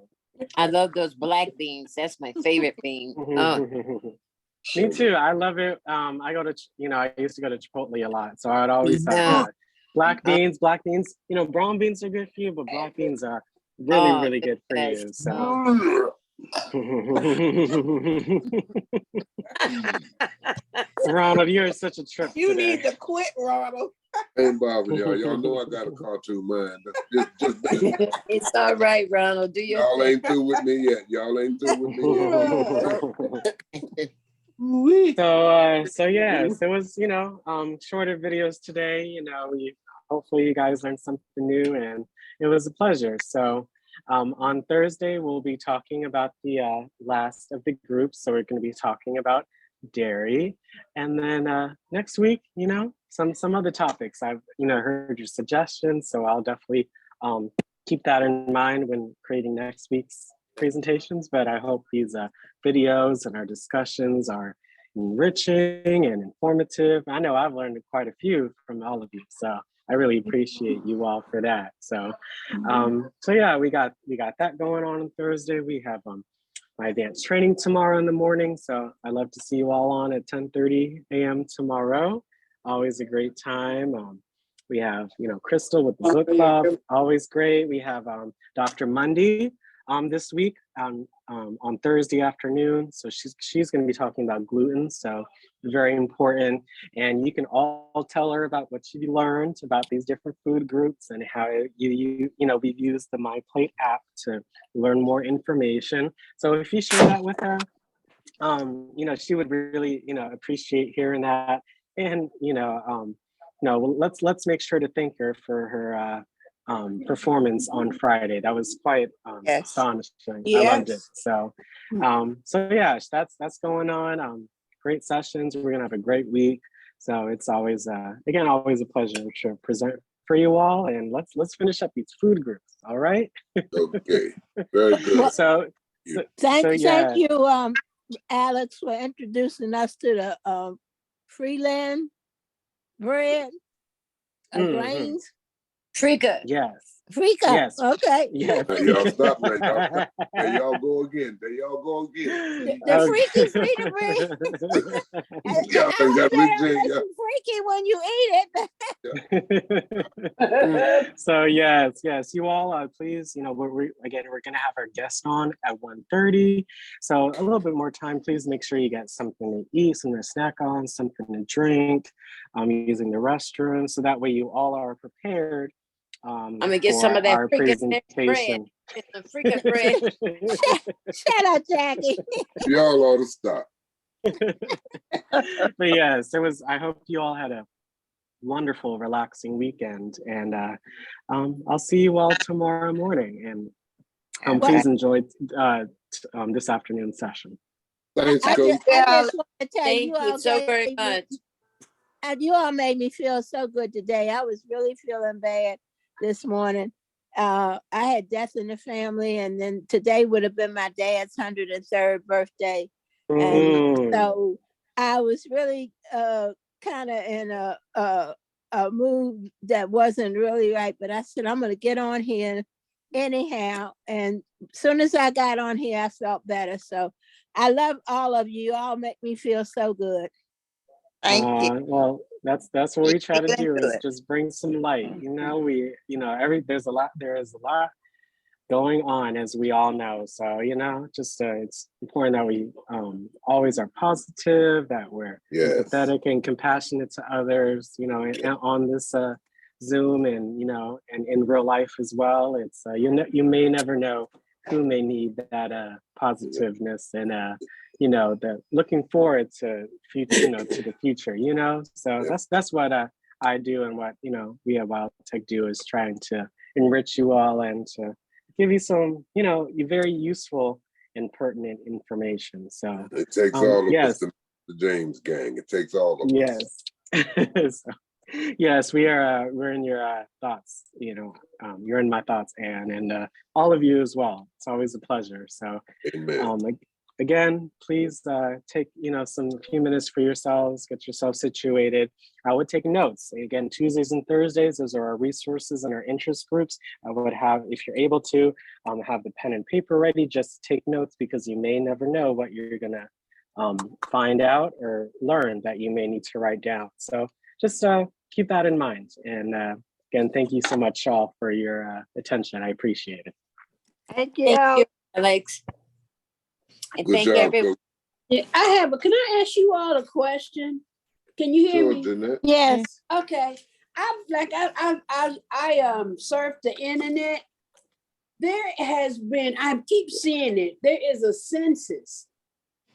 A couple of college students have gotten together and they have created a census for us. They say there hasn't been a census done for us in 150 years. It takes about 10 minutes to complete it. The questions you don't want to answer, you don't have to. Has anybody seen this census, or is it just my eyes playing tricks on me? I saw it, but I wasn't sure that it was legit. Real, Yeah. right? Okay. So I have ignored it until I can find out more information. And that's why I'm asking. Yeah, that was something that I have not found out. I have in fact, I asked Eric Holder if he would look into it. Because it's something about it that didn't strike me right. You know what I Same mean? here. Same Yeah, here. it was something that was really kind of like what's the word? Offbeat. And Yeah. some of the questions and stuff. So if any of you go in there and find it and tell me your opinion, I would be glad and love to hear about it. But I'm just very, very cautious lately because somebody has been in my Facebook and they're sending odd messages to people. So if you get an odd sounding message from me, it is not me. Okay. Alex just put a thing in the chat, and he said someone he knows received that census, but he said to just check it and to see if there's a number that you can call on it or whatever. But if check your chat, I just read the chat, and Alex put that statement in the chat that somebody he knows received that census. So he said he's something about he would check and see if there's a number that you could contact. Okay, I just read it too, Jackie. Thank you. Okay. Mm-hmm. Yeah. Yeah, that you know that these people just like somebody sent me these people are trying to get you any kind of way. Somebody keeps sending me something for a car warranty. Then they sent me $15,000 to put on a down payment. Really? Sure. Okay. I'm getting that same stuff. No, You know, I think I really haven't think driven a car since 1991. So I know daggone well if they were looking for the car I was driving back then and the warranty's gonna expire on it, the thing is at the junkyard, I'm sure by now. I think it's a scam because somebody said that my application that I submitted for a loan, hear me people, for $150,000 is ready. You know? All I have to do is click this link, et cetera, et cetera, et cetera. Hold on, Al, hold on. $150,000 loan. I have really, huh? My great grandchildren be paying for that. $150,000. I'm telling you. And then they got this other one. Now they got, be careful, ladies and gentlemen. They have got someone who is actually dressed as a policeman ringing your doorbell and telling you that he's going to arrest you. It didn't happen to me, but my neighbor got it. Hold on, I'll be with you in a minute. My neighbor got it. And so I'm just telling you to be careful because I actually saw him and was able to take, my aide was able to take a picture of him when he came down the steps. But so I'm in 6D. I don't know what precinct you're in, but just keep your eyes open and your ears too. Thank you for that. And arrest tell you your for friends. what? What they arrest me for what? For fraud with the Social Security. I tell them good luck with that crap. No. Alex put the census number in the chat if everybody want to write it down. Oh, but you know what? Didn't we just have a census some years ago? So why would I don't just for open stuff seniors? like That that. don't make sense. No, what they were saying was they have not had a census. They have not taken a census of Black people because you know when we were slaves and right on up to now, it's like people who have domestic workers. They add these people in their families as part of their families. And the way I got it, it was like they're trying to find out how many African-American Black people are here in the United States because they said a census has not been taken on us in 150 years. So No, when they that don't make sense. Because let me tell you, we just had a census exactly right. years ago. Not too long ago. included all of us and asked what your That's race what I and all of thought. that. So Thank you. And it Right, comes because in the I filled out mail. the census. Thank you, Brenda. I thought Yeah. I wasn't too sure. We did have a census not too long ago. I mean, Yeah, it's we been a did. couple of years, a few years, or a couple And of it 2000 years. came in the Something. mail. Yeah, they have one every 10 years. every 10 They years. have a census Right. every 10 Comes in the years. mail. 2020 was the last one. So that was a Right. big scam with a capital S. Well, Yes. if it's not from the Census Bureau, I wouldn't even think it was credible. That's Yeah, right. open it. Yeah, don't Exactly. That's what I think. But if some college students That's have, the key word right there. if they have the correct curriculum and criteria, and it's fact-based and backed by somebody who knows what the census should do, then I wouldn't bother it. But I don't like beans either. Are lentils beans, y'all? Yeah, but that's what they were. We can't convince you, Ron. You ain't gonna get no. You're You're gonna have not a gonna eat no nightmare kind about of these beans. beans. I'm just checking because I want to try some of this stuff, y'all. Diane, I'm gonna break down and I'm gonna give some of these Lentils are beans a healthy try, for but you. I don't Lentils like are it. healthy. little pieces look like split peas, right? Yep. And it real Right. small. But I love brown. peas. I love peas, so I'll just close my eyes and say I'm eating peas. How about that? Yeah, that would be great. You're gonna like it. It's nice, and you're gonna Lentil. feel good after you eat it. Ron, hey Ooh. Ron, have you ever had this poor man's meal? This poor man's meal I used to cook when I didn't have a lot of money for me and my son. Oh, come on. This is Tuna going to be fish, good. Come on, Diane. tuna fish, rice, and peas. Yes. I'll Oh, go for that. Yeah. I'll go Yeah. for that. That that's That a poor sounds man's good. meal.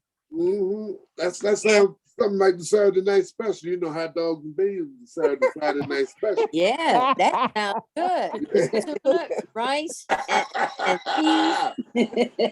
It's gonna take That- me a while to do them big lambda beans, though, y'all. I'm gonna tell you the truth. Gonna take Hello, me a everybody. while. How y'all doing? Love you all. Hello. Hello Hello. there. Who is Glad you're that? in here. This is Kim. Can I say something to that meal, Diane, you were just talking about? Because the Yeah. way I grew up on it, we grew up on the same thing with the tuna fish, peas, and the eggshell noodles. Remember that? Oh yeah, I Yeah. do. Yeah. Oh yeah. But it was you can have it hot or cold. Yes. Yeah. Right. And Ron, Yes. Ron, you from a big family like I. You remember that thick bologna we used to get? Yes. Of course. That roll of bologna. And I can slice. I And you can slice it fried. thick as I want it. I can slice it thick And as I fried want. You in the fried. frying pan, and it would curl up. You have to cut the ends. Yep. Right. You Yes. had to pull that red tape off around the side of it. Right. And cut the cheese too. Yeah. Yes. yeah. Yes, cut that cheese. Make the best grilled cheese sandwiches you ever want. I'm telling you. Right. Oh my goodness. Oh my goodness. That was some good cheese, I tell you. Yes. But Hey, that bologna, Ron, if you cut too much of it, that Ron. bologna make you sick. If you cut it too thick. Well, Jackie, you wasn't as poor as we was because we didn't put How you hot know? in the was. How you know? Now see, you don't know. You don't know. If you complaining how thick it is, you wasn't as poor as we was with the glass. It's just it made me. I couldn't handle it. It's thick that's as my right. sisters and them could take it. They could eat a big thick piece, and I'm trying to follow behind them. And when I took a big piece of it, I couldn't eat the whole. It just started making my stomach flip. So I couldn't. I'd rather get me a sugar sandwich. Yeah, to cut some slip around the corners Okay. of that bologna. Sugar Yeah. So it sandwich, wouldn't do. man. A mayonnaise sandwich. That's right. A mayonnaise. Syrup sandwich too. Stop. Yeah. Hey, but wait a minute. Southern Ron, I'm mayonnaise. gonna give you this. Ron, I'm gonna give you this. You remember when you just had flour and water and you mix it up and all that grease your mama used to say you use that for the frying pan to make that pancake? Yeah. Yes, it is. Yeah. Yes, it is. Oh Yes, it wow. is. Yes, it did. That grease Yes, made it did. stuff taste good. That bacon grease and all that other grease that was in that Yeah. little thing. Had all them cans of grease sitting everywhere. Yes.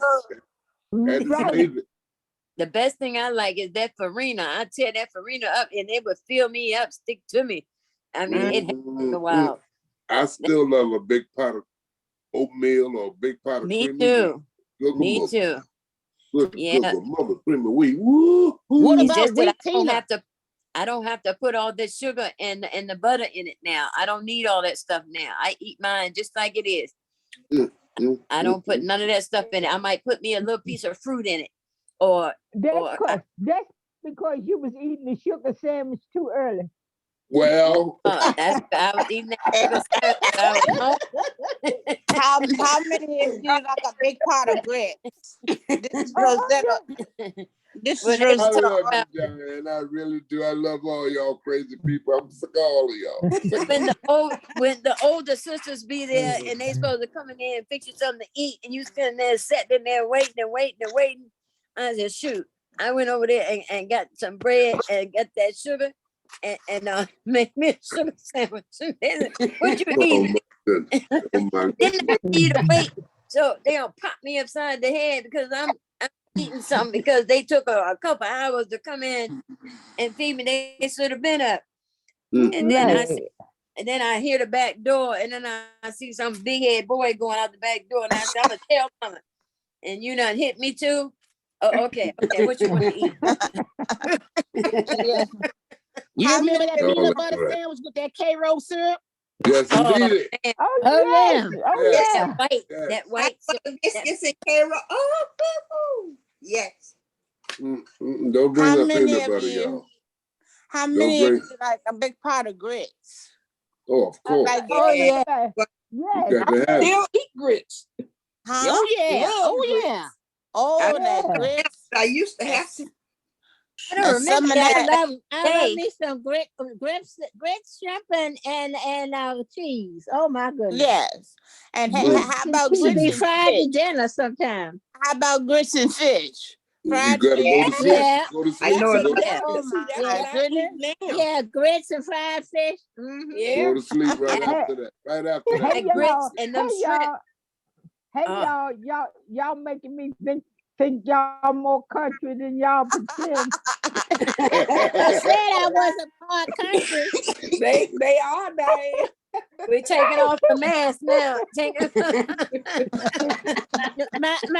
The Dennises are from a place called Little Washington, Virginia, and Massa's Corner. Oh, okay. Okay, so I do know some of the Des Moines live up in a place called Manzura, and they're farmers too. Okay, Yes. so I know what a cow looks like. I've milked one. So I'm not that backwards, but I am a city girl, and I do not like walking and stepping on cow dew. But anyhow, I'm half and half. Hey y'all, she went a little bit more country than I thought. I'm gonna tell y'all a story about peanut butter. My youngest granddaughter wanted peanut butter and jelly. And she said, but I don't like making it myself because I tear up the bread with peanut butter. I said, come here, baby girl, let me show you what to do. You take your knife and you stir the jar of peanut butter, let them oils get in it, and let it get back smooth, and it'll spread right across the softest bread that you can have. For real? For real? I said, come here, let's try. Come here. I took that knife and I'm whipping that peanut butter, and she broke out another jar. And she whipping that peanut butter straight across that bread. She said, I don't believe this. All this time I've been tearing up the bread.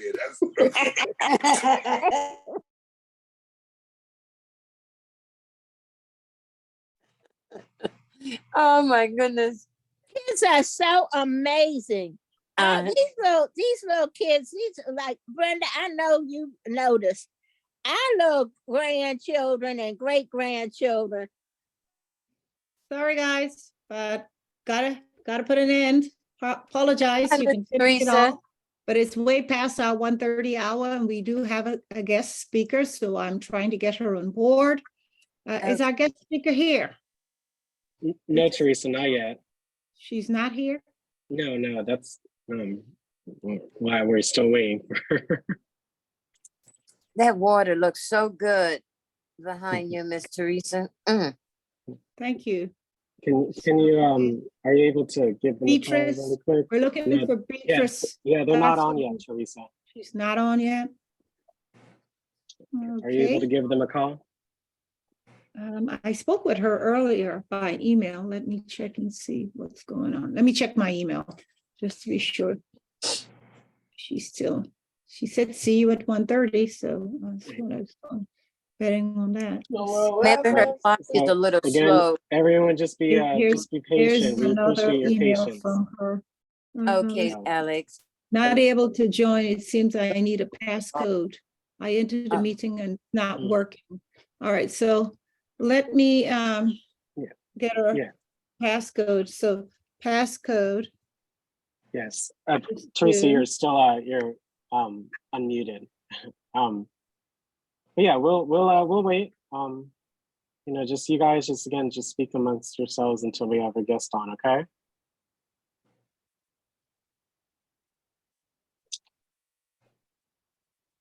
And again, for those that didn't get on the lunch hour today, again, thank you so much for participating in our Juneteenth celebration, either as a guest or as a performer. We had a great time on Friday. So again, thank you that joined. We had a good time. It was a great event to host. So again, thank you so much for your participation. Man, it lasted a couple days with me. Oh, it really lasts. I mean, that was a nice. I was trying to call your name, Alex, to thank you, and I couldn't get it out for nothing. It's Man, okay.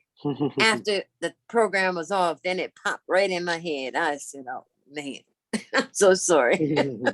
I apologize. Alex, I really enjoyed Miss Wilda Bud. That lady. I know you did, Miss Brenda. Oh my God, I felt the spirit in. I mean, with her song, I felt it. It was. It was. I'm telling you, She was good. beautiful. She did an outstanding job. I can listen to her all day. Me too, Brenda. And she was good. But Brenda, you were good too. You were good. Thank you, Miss Sterling. Thank you. You were good, Brenda. I meant to put it in the chat, but I didn't put it in there. You came before me. I was so busy trying to think about what I was going to say. I forgot to put it in the chat that you were good. Oh, thank all of you guys were very good. Everybody was good. Yes. Ann was enjoying hearing about Ann's great grandfather down there in New Orleans. No, in Napoleonville, Louisiana. Napoleonville, Louisiana. That was very interesting about him. Yeah, he was. I understand he was a character, but he and some other a man named Gato who owned the sugar fields that now belong to Domino's. But I'll tell you the story later. Yes, we have our guest on, everyone. So again, please be mindful of your TVs. Please be mindful of your cell phones so that we can give our guests our undivided attention. So just keep that in mind. But again, thank you so much for your patience, everyone. All right, I can get started. Hi, Beatrice. Okay, there you are. Yes. Miss Beatrice. Welcome to our senior iPad program. As you see, we've got 60 plus participants here waiting to hear what you can share with us. So we thank you and we appreciate you taking the time to do so. No problem. Hello, everyone. I did not know there was going to be so many of you here, but thank you for coming. I'm glad a lot of people showed up, and hopefully I can share some knowledge. A little bit about myself. My name is Beatrice de Lima. I'm a licensed independent social worker in DC. I have been a social worker for many years now. And I am the program administrator at East River Family Strengthening Collaborative in our senior services department. So basically, I have oversight over a bunch of our senior services, including our heavy house cleaning program. Our heavy house cleaning program is basically a district-wide program. We have the grant under the Department of Aging to do heavy house cleaning for seniors in all over the District of Columbia. And these are usually we get referrals from the Department of Aging for seniors who struggle with having a lot of clutter in their home, who basically are not able to remain safe in their home due to their home just overtaken by things, and they're not able to move around. It's a fire hazard and things like that. So a lot of the referrals we do get are what we consider hoarding cases, although a lot of our participants don't consider themselves hoarders, but they will probably, the homes are in conditions that we tend to see with people who suffer from hoarding disorder. So I was invited today to basically have a little talk with you all and do a little presentation on hoarding and how it affects our seniors and what we can do to prevent it, and any information I have regarding it. So if that sounds good to you, we'll get started. And I don't know if I have access to share my screen, but I am going to try. You should. Okay, let me try to do that really quick. Now, do you want your questions in between slides, after the slides? How would you like your questions, your Q&A? We can keep them at the end. I know we have like an hour and 15 minutes, and I do talk pretty fast, and I don't talk too much, so I'm going to present the information, and we should have plenty of time afterwards for questions. So let's save our questions for the end. That way, we might answer your questions throughout the presentation, so we can save them for the end, if you don't mind. Awesome. Okay. And can everyone see my screen? Yep, it's visible. Okay. All right, let me see. Okay, let me try to move this a little bit. All right, so hoarding, we know, I know we've heard the term hoarding, and sometimes it tends to be kind of like, a dirty word, and just no one really likes to be called a hoarder. There's just a lot of stigma attached to the actual term, but it is the term, it is an actual diagnosis, hoarding disorder. It is in what's the DSM-5, which is the Diagnostic and Statistical Manual, which is the book that has all of mental health disorders. So when I know sometimes people will tend to call, we tend to call our neighbor hoarders, or this person's a hoarder, my mom is a hoarder, and that's not, a word we should throw around, because it's an actual, having a hoarding disorder is an actual mental illness diagnosis that should be diagnosed by a mental health professional, by someone who has the qualification to diagnose that disorder. So it is a psychological condition, and it affects people's lives in many ways. So today I'm going to talk a little bit about what we see in hoarding disorders, people who suffer from hoarding, what kind of things we see, the symptoms, the causes of hoarding, and potential ways or treatment, ways we can help people who struggle with this issue.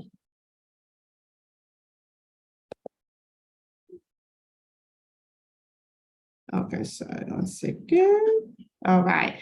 So warning signs and symptoms. So these are the kind of things we see in people who suffer from hoarding disorders or people who potentially have hoarding issues. Basically, it's we see a lot of accumulation of items. So these are the neighbors or people we see, like, their backyard is full of stuff. It's full of old things. They might have rooms full of newspapers. They gather things that we don't feel like is necessary or things that is beyond use to them. So they have a hard time getting rid of things, and they accumulate items. So like I said, I have a program under our division at East River that we help people, some of our clients struggle with hoarding, and we sometimes see them having, like the room is half full of newspapers, of magazines, just things that they no longer need.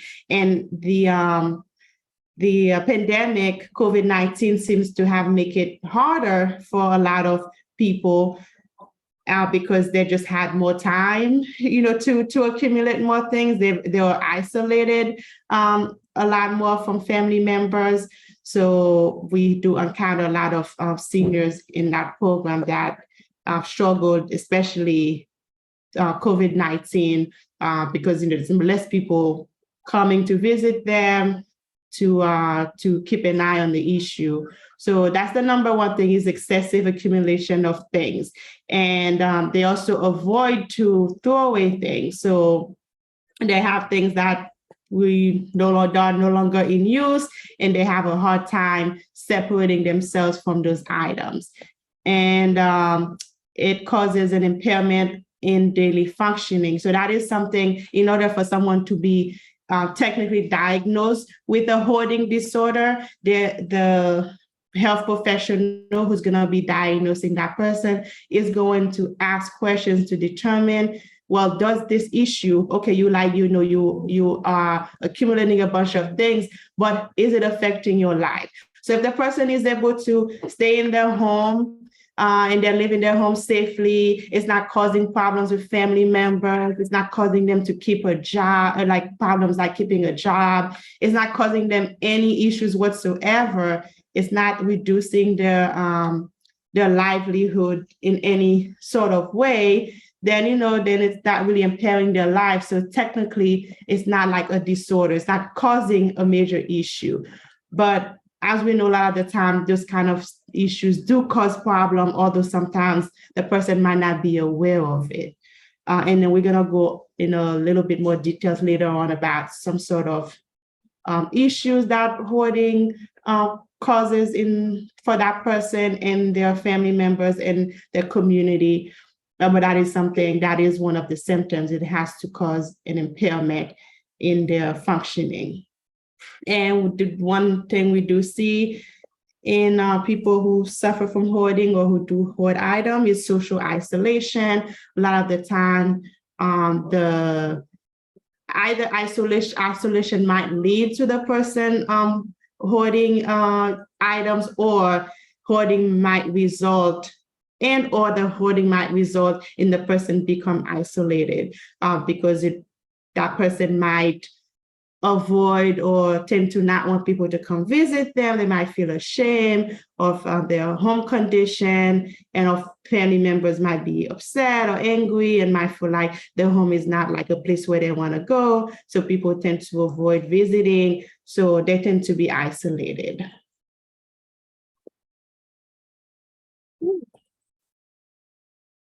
All right. And so the risk factors and the kind of things that might lead to hoarding. So the exact cause of hoarding it's still being studied. There's been some research done, but we can't really give you a formula that says if you have A, B, C, D, you're going to have a hoarding disorder, or you're going to be a hoarder. It doesn't work out that way. A lot of time it's a accumulation of different factors, including genetic and environmental issues and psychological issues. So some genetic factors, so those are things that might put someone at a higher risk. It doesn't mean like if you have all of these things, you're going to be a hoarder, you're going to have issues with hoarding. It just means like these are some factors, some things we see or the research see in people who do hoard. And genetic factor is basically there's a genetic component to it. If you have a family member, mom or dad, or relative, close relative who have had serious issues with hoarding, you are probably at you have a high risk to struggle with that as well. And there's the environmental factors, exposure to stress, so having a stressful life. And trauma is another big factor. So that is one thing that is being seen a lot in people who do hoard and accumulate items is there's sometimes a lot of time, more often than not, there is some sort of trauma. So when in seniors, what we see a lot of time is the trauma might be the loss of a spouse, maybe they, wife passed away, husband passed away, they lost a child, maybe they have dealt with a fire or, a family member who got shot and killed suddenly. So a lot of the time there are some sort of trauma or loss that could be a huge trigger to the person starting to hoard. And another thing, of course, is like if the person grew up in a home where it's cluttered, or maybe the parent was disorganized and they had a lot of cluttered items around. It's just kind of like a learned behavior. Then that person might grow up, thinking it's normal, and they tend to struggle with that issue more. And when it comes to psychological factors, it could be related. Research think it might be related to brain abnormalities and might be related to imbalance in neurotransmitters, so like chemicals in your brain. Just the same thing like when it comes to things like depression, anxiety, there might be some chemical imbalance in the brain that causes hoarding issues. And the impact of hoarding on daily life. So hoarding can have significant impact on mental health.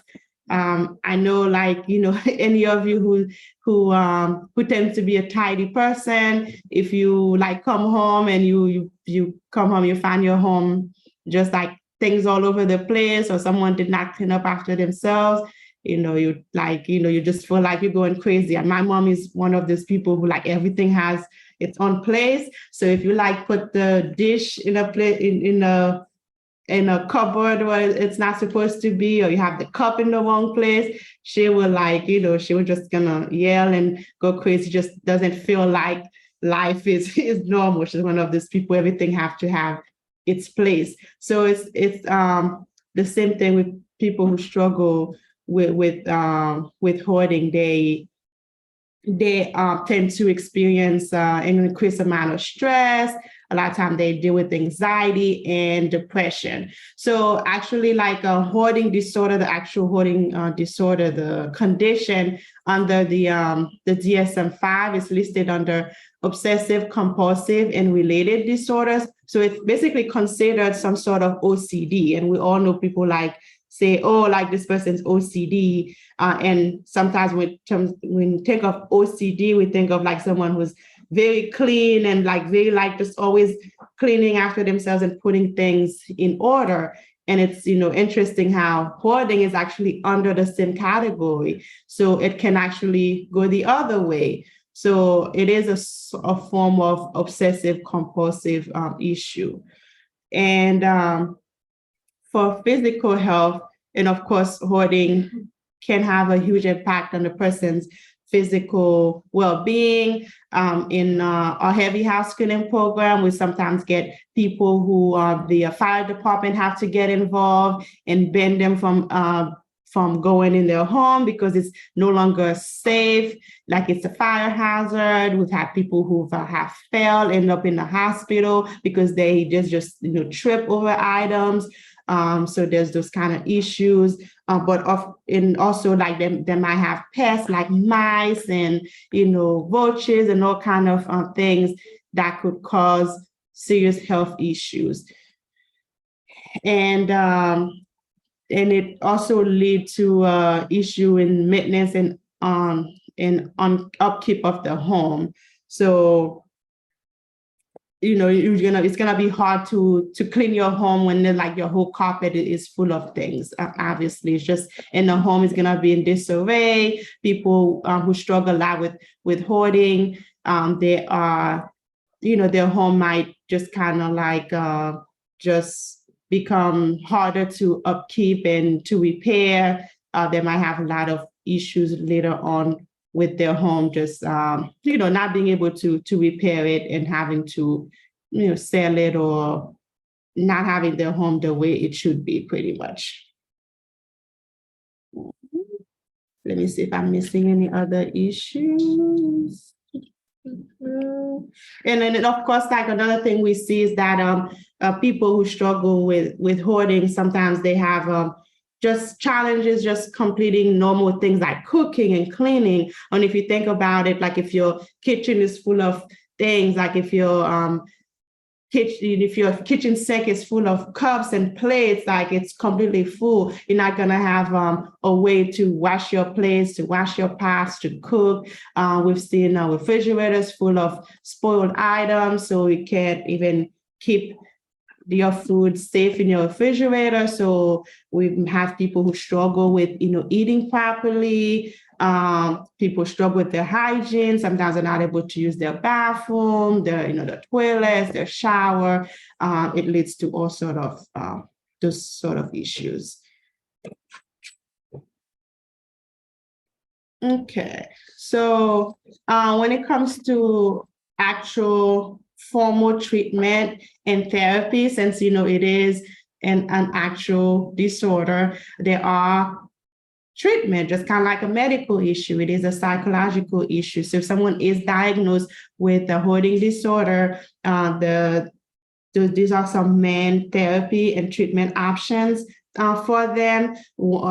Popular one is called CBT, or cognitive behavior therapy. So this is the same type of therapy that a lot of the time people who have anxiety or depression, that's the kind of things like, a lot of time the therapy that they get prescribed or they get from a therapist. So that's what's called like a talk therapy. That's when they try to identify how your behavior is associated with your thoughts and your patterns. So basically this kind of therapy, a therapist will help you identify what's causing the hoarding, what's causing the issue. Did you go through a trauma? So just gonna help you identify what's going on, where did it come from, what kind of things is going through your mind when you're dealing with this kind of, when you're going through this kind of issues, and they're going to help you come up with a plan and how to address it. So this is a good possible option on treatment that could be useful to help somebody with this issue, or someone, even if the person don't have it's not to the point where it is like it's hoarding yet, but maybe they feel like they are not, their home is not organized, and it's like their home is not, it's too cluttered. They just don't feel like things are the way it's supposed to be. If you feel like you deal with anxiety or depression, anything that might lead to serious problem, cognitive behavior therapy can help with those things. Sometimes medication that are prescribed for depression sometimes help with depression or anxiety, sometimes do help with hoarding as well, because a lot of the time people who do hoard, an underlying issues sometimes it's because they are dealing with depression and anxiety. So if they're getting that depression and anxiety or other mental health issue treated with medication, then the hoarding, which is kind of like just just a symptom of the depression, anxiety, that will get taken care of, because now the main issue is getting treated, if that makes sense. There are some self-help techniques. So for people who don't want to get medication, don't feel like talking to a therapist, there are things that, you can start with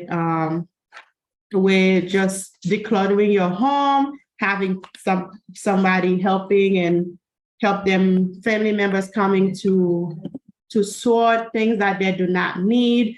When we do heavy house cleaning, we start by doing a major, or we have the family or the person do a major sorting where they go through and literally just put things in big piles, like I'm gonna keep this, or I want to keep this, and I do not want, or I do not need this. So anything they don't need, they're not gonna use, we have them sort them to be thrown away. And someone can do that, by themselves, or they can have a family member, have a support person helping them sort and declutter their home that way.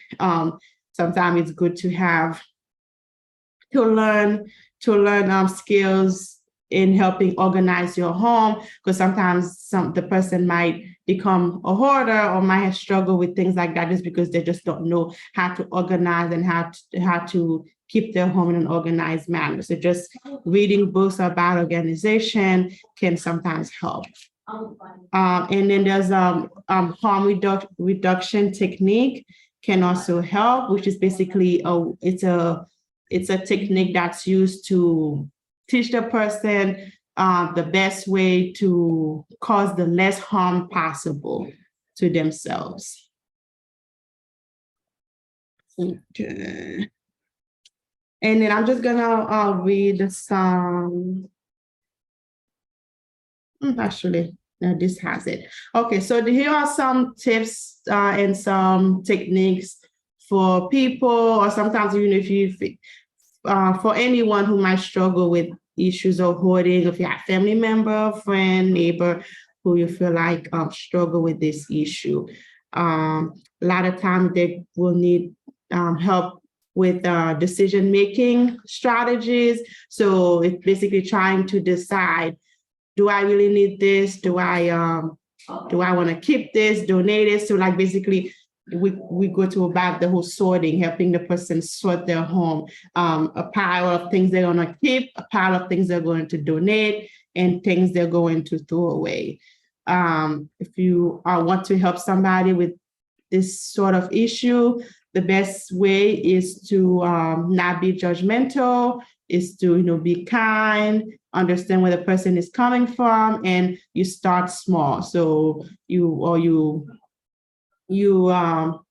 educate the person about starting small. So it's not about like, okay, we're gonna revamp your whole home in one day, and like the person's gonna be cured overnight. A lot of the time it takes steps. So it might be like, okay, the person's gonna clean their kitchen this week, or you're gonna help them sort out their living room. And so just start one step at a time. And sometimes it's gonna start with the person just talking about the issue before they can even, a lot of times they have to get therapy and get help before they can even address the main problem and even clean out their home. It is good for the person to get support, whether it's from friends, family members. It's always good to have positive friends and family members. It doesn't really help if someone is going through this and have someone who's gonna be judgmental and making them feel bad, calling them names, telling them, like, how can you live like this? Because no one really wants to live in a condition like that. No one really is really happy in a home that's very cluttered and messy. There's something going on that led to that issue. So you have to be very understanding, and you have to be kind and gentle in talking to the person. You have to really care about the person. Think about their mental health. Don't cause any more. If you're gonna have a talk with someone about something like this, don't cause more harm. You have to be helpful. Don't harm them further. So you have to really choose your word properly, the kind of things you want to tell them. But that's why it's good for the person to get professional help, a therapist, someone who's going to help them find out what is the cause, what happened that really led this person to get to this level, and what can we do about it, and how can we come up with a plan to address it. Some ways to prevent hoarding is to practice self-reflection. So it's really just, think about yourself, your possessions. Do you really need this? Like, are you keeping things that you really don't need? So the person really have to really dig deep and think about what's going on internally that's causing this issue, and having organization habits. So having routine, learning when to throw things away, like learning like, okay, every few months, I'm gonna go through my closet and all the clothes I haven't worn in the past year, I'm gonna throw them away, to not let things clutter, to not let things accumulate. And setting limits on how many things you can bring in. So a big issue with hoarding is like, someone can come in and help the person clean their whole home. And then next thing you know, you go there in a few months, it's right back to where it was, because it's not just about getting rid of things, it's also about getting new things. So it's about knowing like, okay, the item is not really, a lot of time people who do struggle with hoarding, they're getting things to kind of fill a hole, like something inside them is missing. Think about if the person had a spouse or someone who passed away, a child who passed away. They're buying things, they're getting things to fill something that's missing inside them. It's like them keeping things or buying things is how they feel happy. You might give them the same kind of like emotional high as like smoking cigarette, or I don't know, like maybe eating a piece of cake would. So like they feel good when they're getting new things. So it's something like this person has to be aware of and, limit themselves. Like it could be like, okay, try not to go to the store as much, and don't go to yard sales as much. Like they have to really limit themselves to not get new things, in addition to getting rid of things they don't need.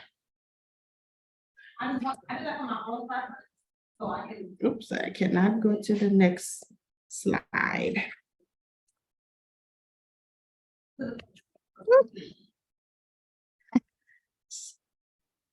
So can you all still hear me? Yes. Okay, thank you. I'm trying to go to the next slide and I'm not able to. Don't worry, if we don't hear you, we'll let you know. Okay, no problem. So there are different supports and resources that are available for seniors and families. I know like locally, like I said, in the District of Columbia, if you know someone who struggles with, badly with hoarding, if their home is in a state where they're not safe, where it's very, very bad, the home is just not clean, they just have a lot of items, you can make a referral to the Department of Aging, and that person might be eligible for the heavy house cleaning program that we have. So that is a program. It's like sometimes it depends on funding, or there's different things that we go to see if the person is eligible. But as long as you're a senior in DC, that your home is, is very badly cluttered. There's just, it's to the point where someone could be like, okay, this person, you have a lot of things in your home that you could be considered, or that person could be considered a hoarder pretty much. This person most likely might meet the criteria for heavy house cleaning. So you can make a referral to DACL, and then they'll send a referral to us. We'll ask some questions to see if this person qualified for the heavy house cleaning. Now, that is a once in a lifetime service. So it's not something like every year the person can get heavy house cleaning through us. It's one, it's something like, they can get once, maybe twice, down the road, but it's not something they can get multiple times. There's also, if you are a senior, or a senior who is part of the EPD waiver program, they have chore aid and they have homemaker services. One of those is a service that they can send someone to your home a few hours a week to help with things like light cleaning. So they could be like maybe doing the laundry in the washer. It could be like light sweeping and mopping. They're not going to be doing heavy cleaning, but it could be doing light cleaning to maintain your home. And then the other service is a once a year heavier type of cleaning. It could, I believe it's probably like they would spend like an hour or something, like close to an hour in your home to clean your home for you. So if you are a senior, a senior is in the EPD waiver, that is a service that's available to everyone in the EPD waiver. Chore aid and homemaker services to help them maintain their home. And nationally, we have the elder care locator, which is, I guess, just a sort of a network or website that can help seniors find resources in their community. There's the National Institute of Mental Health. They have resources, articles, and different articles, different things you can read about hoarding. And there is an International City Foundation, and there's a National Alliance on Mental Illness. So there are different things. And there's also support groups. I don't know any specific support groups in the District of Columbia for people with hoarding disorders, but there might be some. But even support groups on depression and anxiety, because a lot of the time someone who struggled with hoarding are most likely depressed or anxious or both. So even just a support group, if the person don't want to go to a therapist or don't want to seek those kind of treatment, they can just attend a support group that helps with depression, anxiety, and it can help with this issue as well. Okay, let me see if I'm missing anything. All right, but I will take any questions or comments. If I'm missing anything, maybe I will catch it during your questions, but that's all I have for my presentation. Do we have any questions? Yes, Beatrice, we've got several. We also have some on the chat as well, so we'll alternate. We'll take one and then we'll go to the chat, and then we'll go back and forth until we get them all taken care of. So okay. with the first hand raised. Yeah, that's all gone. Deborah? Yes. My Deborah? question is, many of us are somewhere in the middle. We don't qualify for these programs, or these queues are so long that it would be considerable amount of time before we could get help. Is there anything like Angie's List or whatever for the District of Columbia seniors where there may be a nominal fee charge? Because I was lucky enough to have a couple of students from Howard help me out before they graduated. And some things, you have problems lifting things, and it's not like you can't keep your house straight, but you could use assistance in moving forward with what you're trying to accomplish. Is there any list like that or resource that we could use that we may not qualify for a program based on income or circumstances, but some sort of middle of the road list where seniors could get help with, maybe a student or something like that to come in and assist? Yeah, that is a good question. And anyone from Department of Aging, if you have any resources, please jump in and share. I know for Ward 7 and Ward 8, when we do have seniors who, let's say they don't meet the criteria for a certain service, but they're able to pay, we sometimes help them find, contractors. We have sometimes we have contractors that we use that they might help at a reduced fee. So sometimes we help connect them to a paid person to help them out. Apps and website like Angie's List. There's another app called Thumbtack. They will help you find local people, like local workers that can help you with things like that, and you just have to negotiate a price. A lot of times it's just about asking neighbors and friends and families about any handyman or people they might know who could help. I don't know if there's any sort of to my knowledge, and anyone from DSL can jump in and share. I don't know if there's any sort of website or some kind of network that has any of those like contractors and anyone like that, where a senior can just go in and search for someone. But if anyone do know of a resource like that, please let us know. Yeah, I find that Angie's List and Thumbtack is very irresponsible. You know, you bid for a service and then a lot of times there's a no-show. Angie List immediately connects you to professionals that you might not be able to afford. So I was hoping there was some middle ground, and I'm in Ward 5, so 7 and 8 wouldn't help me. But it would be good to have that resource for us seniors. So, you know, a lot of times students are looking to make money during the summer, and if there was some list generated with that kind of resource, it would be really helpful. That's a good idea. Another thing, if you might try, any of you who's, I don't know if you're aware of the Nextdoor app.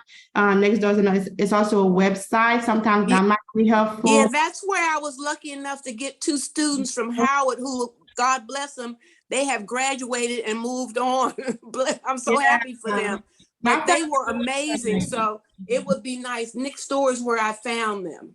Yes, for any of you who doesn't know what Nextdoor is, basically a website. They have a website, or you can download the app where you, based on your address, based on where you live, you're gonna be kind of like in a network of people who are your neighbors. You know, they might not be like your next door neighbor, but there'll be people in your, you know, in your area. So that's a good place. You can basically put something on there, say, hey, I'm a senior, I'm looking for someone to help me with ABC. You can even let them know how much you have. You could pay, or even if you're not able to pay, you can say you're looking for volunteer to help. A lot of people are willing to help people that way. So that's a great resource is Nextdoor.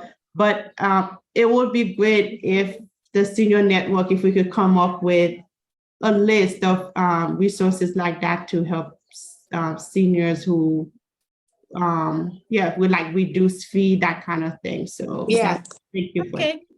Thank you very much, Yvonne. No, it's not. We're going to go to the chat now. Larry Hoke asks a question. He says, can you ask if hoarding has anything to do with income level or aging?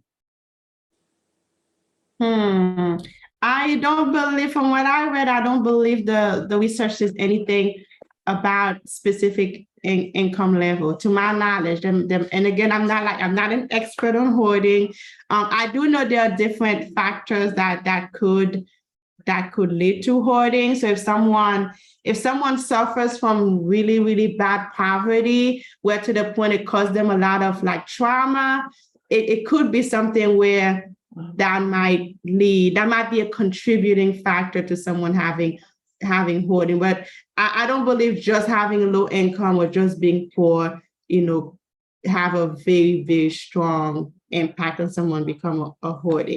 And then what was the other thing? Was income and age? Aging. Aging. So from what I know personally and what I've learned is that, as you age, as people age, of course, they are less likely to move around. They have more medical issues. So they're less likely able to keep their home clean. So it could lead. So aging and medical issues could lead someone's home become more cluttered and, just having more issues in their home. So, and of course, aging, as people age, they are more likely to start losing people, dealing with more trauma, like you say, if you lose a spouse or children. So there is a kind of like a high correlation with people as they age dealing with hoarding. So yes, depending on the things that the person's dealing with. So if they are dealing with more medical issues and more loss, it could lead to hoarding. Yes. Yay, thank you. All right, well, next we'll go to Yvonne. And Yvonne, perhaps if you can limit your questions, because we've got a host quite a few. Okay, I'll limit my question. Later to I just questions. wanted to find out about the resources that you offered, that you had. How can I get a copy of either the presentation or that sheet where that is? Because I got, through one of the villages, I got a young man that comes and he just does organization. So it's not about cleaning, but I'd like to have someone who can do floors, but our next big project is books. So I think the university is a good place. I don't pay him. I feed him very well. I send him back home in a lift. He comes all the way from upper Northwest. He's a white gentleman. He's looking for other people to do this with, but organization, not really cleanup. So would you mind sharing that, please? Yes. Okay, I just need to get the person's, get people's contact information to connect with them. That's all it was. But if you belong to a village, they may have something like that, but he enjoys doing it.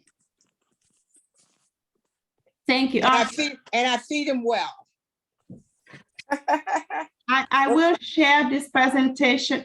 Who's the best person for me to email it to? Teresa. Okay, Teresa. I will share with Teresa. I'll put my email in the chat. Okay, thank you, Ms. Teresa. I will email it to you as soon as this is done, so you can share it with everyone else here. That will have the list of resources in here, and I'll also put the.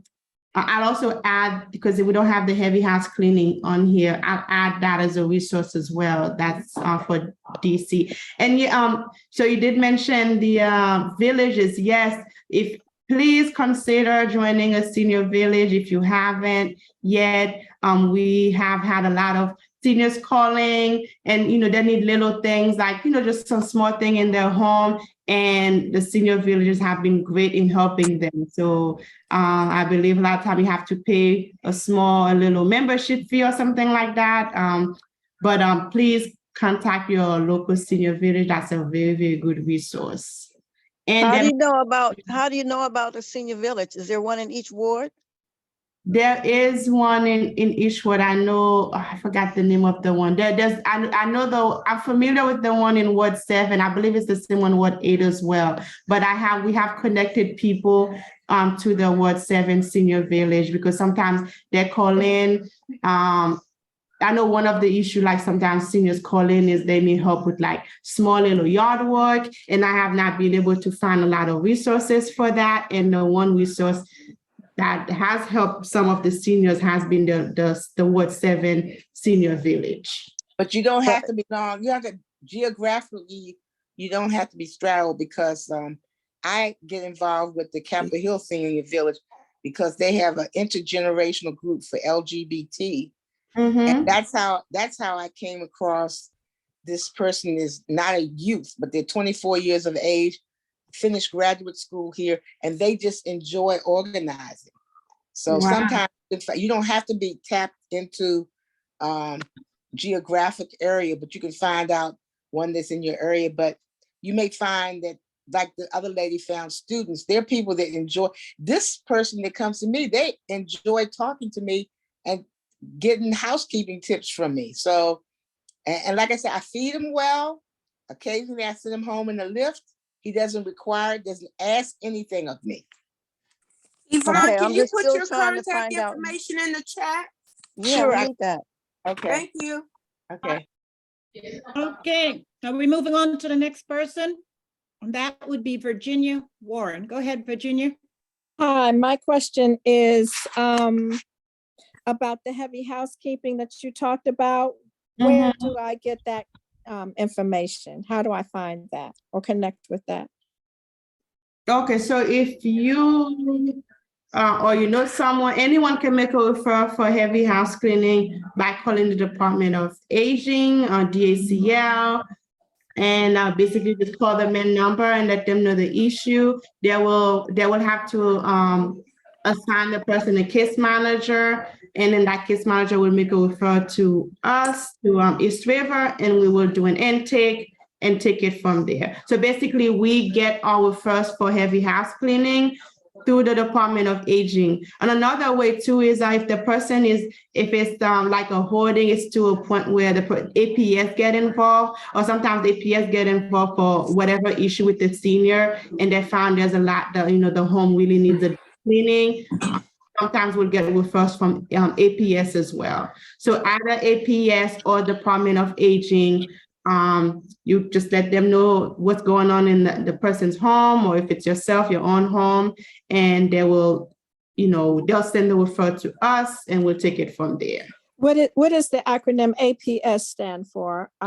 Adult Protective Services. Oh, okay, thank you. No, she doesn't need that. She's good. Okay, but call the Department of Aging and tell them you need a referral for the once in a lifetime heavy housekeeping, and it starts there. Yes. Thank you. You're welcome. Okay, we're moving on to Alfonso. Go ahead, Alfonso. It's your turn. Unmute.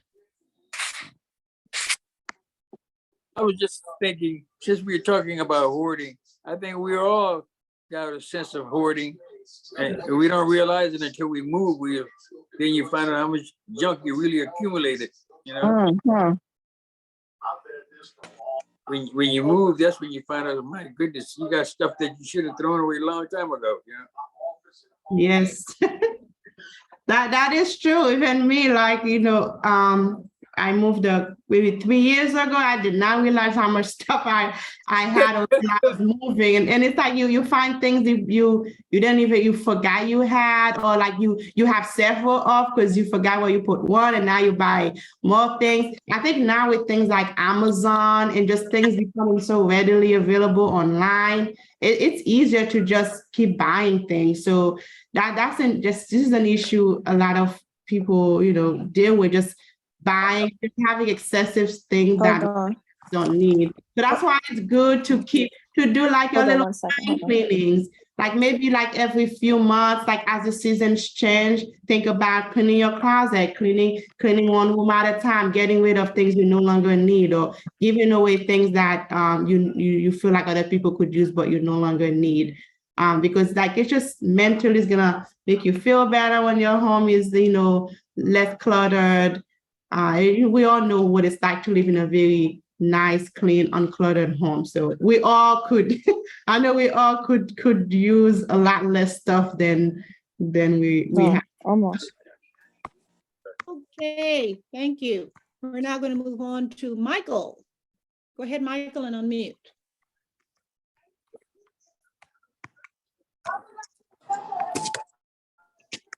Thank you. Thank you very much. Just wanted to ask a question. Is there something that you all do? You talk about hoarding. Is there an agency or something where you can call to get somebody to Here I am. Hold on. get rid of the bulk trash? Okay, and I'm here. Hello? Okay, I'm sorry. I just muted that person. Sorry for the Okay. Yes, I was just curious. Is there a agency or something that would come out and help you remove the bulk trash? So the hoarding, to cut it down. Beside the heavy house cleaning program that we manage, I'm not aware of any other places. But however, if it doesn't matter what, even if you don't live in Ward 7, if you're someone who you feel like, okay, you can sort your own things, you have a lot of things you can throw away, you just need a bulk trash to come, you can still give us a call and we'll connect you to the different, because we contract with different vendors to do like the hauling and the throwing away of the items. We can still help connect with those vendors. You probably would have to pay out of pocket. So we can definitely help connect anyone with those people we have. I don't know any program that does it, like for free, like any kind of like district or government program that help beside the heavy house cleaning. Right. And you do have a number? Is there a telephone number for you all that I could contact you all for this?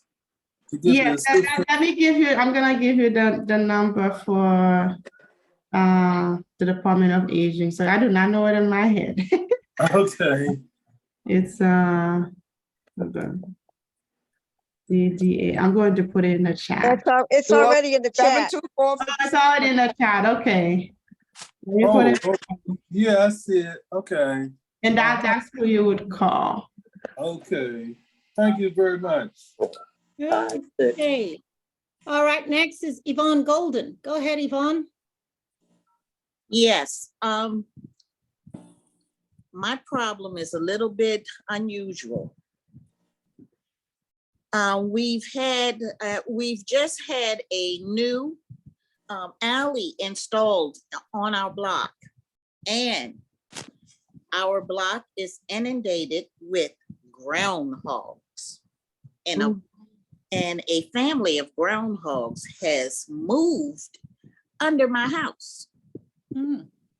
Now, I have spent 2 weeks calling from the mayor's office all the way to the Department of Aging, the health department. I can't get nobody to help. Wow. I got a call from animal control, and they said that they don't come out unless the animal is dead or injured.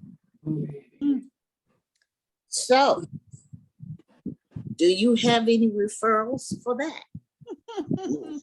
You name it, I have called. And by the way, even the ANC for Ward 7, I talked to her briefly. She knows my problem. They have not called me back. So far, And I I'm wouldn't getting a hold my blank. breath either. So far, I am getting a blank on everything. This is Alice. Did you try Gerard Brown with vector rats? Did you get in touch with him? Who? Gerard Brown. No. Yeah, I'm going to give you his telephone number. You can I'll put it in the chat. You can ask him if he handles groundhogs the same way as they handle rats. Oh, I talked to that. Oh, they did. I did talk to somebody in rec control and said a groundhog. You said they a groundhog is wildlife, just like a raccoon. So they regard those as wildlife, so they don't come out. I said, but a groundhog is a rodent. They says it's still listed as wildlife, and they are protected, especially in DC. Yeah, they protect in DC, so it's nothing she could do. They underneath her house. So. Unless it's dead. No, it's not dead. No, we It's said very much it's alive. dead. As a matter of fact, it's biting on my foundation.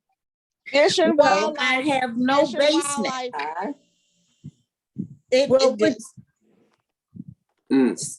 And if I catch it myself, I will get fined. You'll get fined. Yes, I need, they Oh, that's said right. to call a licensed pest control, and I looked that up, and that's from $350 to $400, and that's just for a couple of days for a trap. Oh on. Oh my I can God. hear you. Ooh wee. Oh. Well, I'll be darned. I have never heard of that.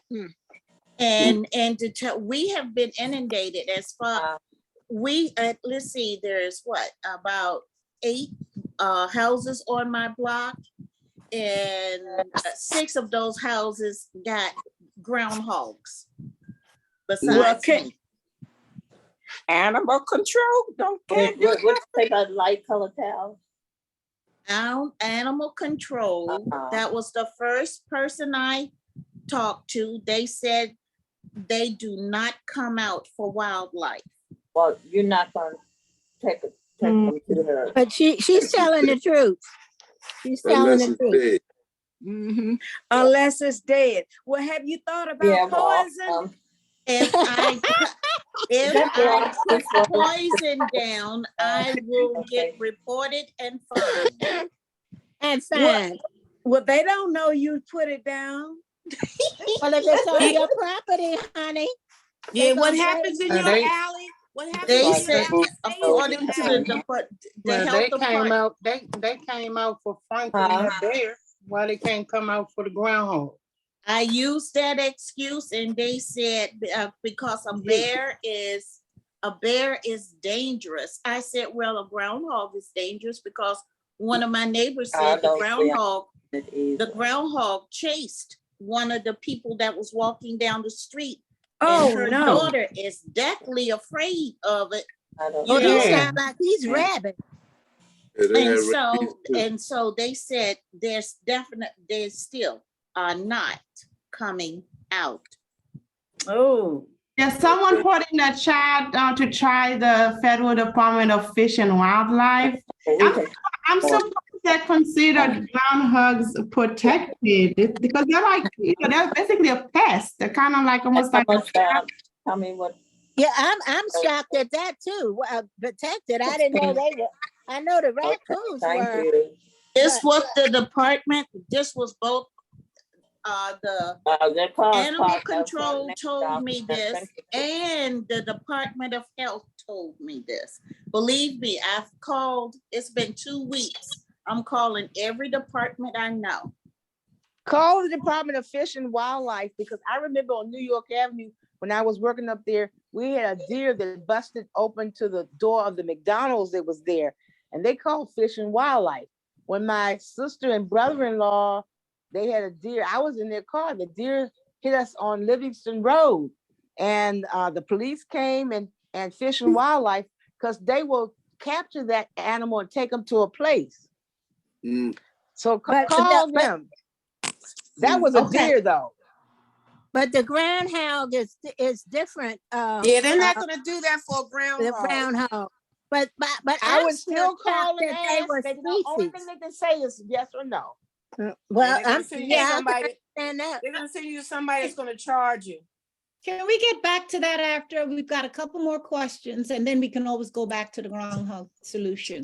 We've got 2 others waiting patiently. Jeanette Martin, go ahead, Jeanette. Okay, this is my question. Good afternoon, everybody. I love fresh flowers. Every year, my children give me, well, at least 2 or 3 times a year, I get fresh flowers. I am downsizing. My apartment is 2/3 smaller than the apartment that I used to live in. I have a lot of kitchen appliances, vases, dishes. Okay, I'm getting rid of stuff to put it in a box. Is there anybody that's going to pick it up? Yes, there's a veteran service that will come to your door if you make an appointment. Yeah. Okay. Purple heart and green, a green leaf too. Yes, that's correct. Okay, well, could you put that information in the chat and I can get it from there? I'd appreciate it. I don't have it handy, but I'll send it to Teresa. Okay, thank you. Could you put the person that, Jeanette, could you just send me something in the chat to remind me it's you so that I can share? Okay. Yeah, a lot of names here. All right, that's it for you, Jeanette? And then we Yes, have ma'am. Thank you. Carolyn, and then we're going to get back to the groundhog. What do we do next? Okay. Geraldine Smith. Go ahead, Geraldine. Here I am. It was such a lively discussion. Thank you very much for your presentation. That was so interesting. But you know, you said that I have a comment. You tell me if I'm right.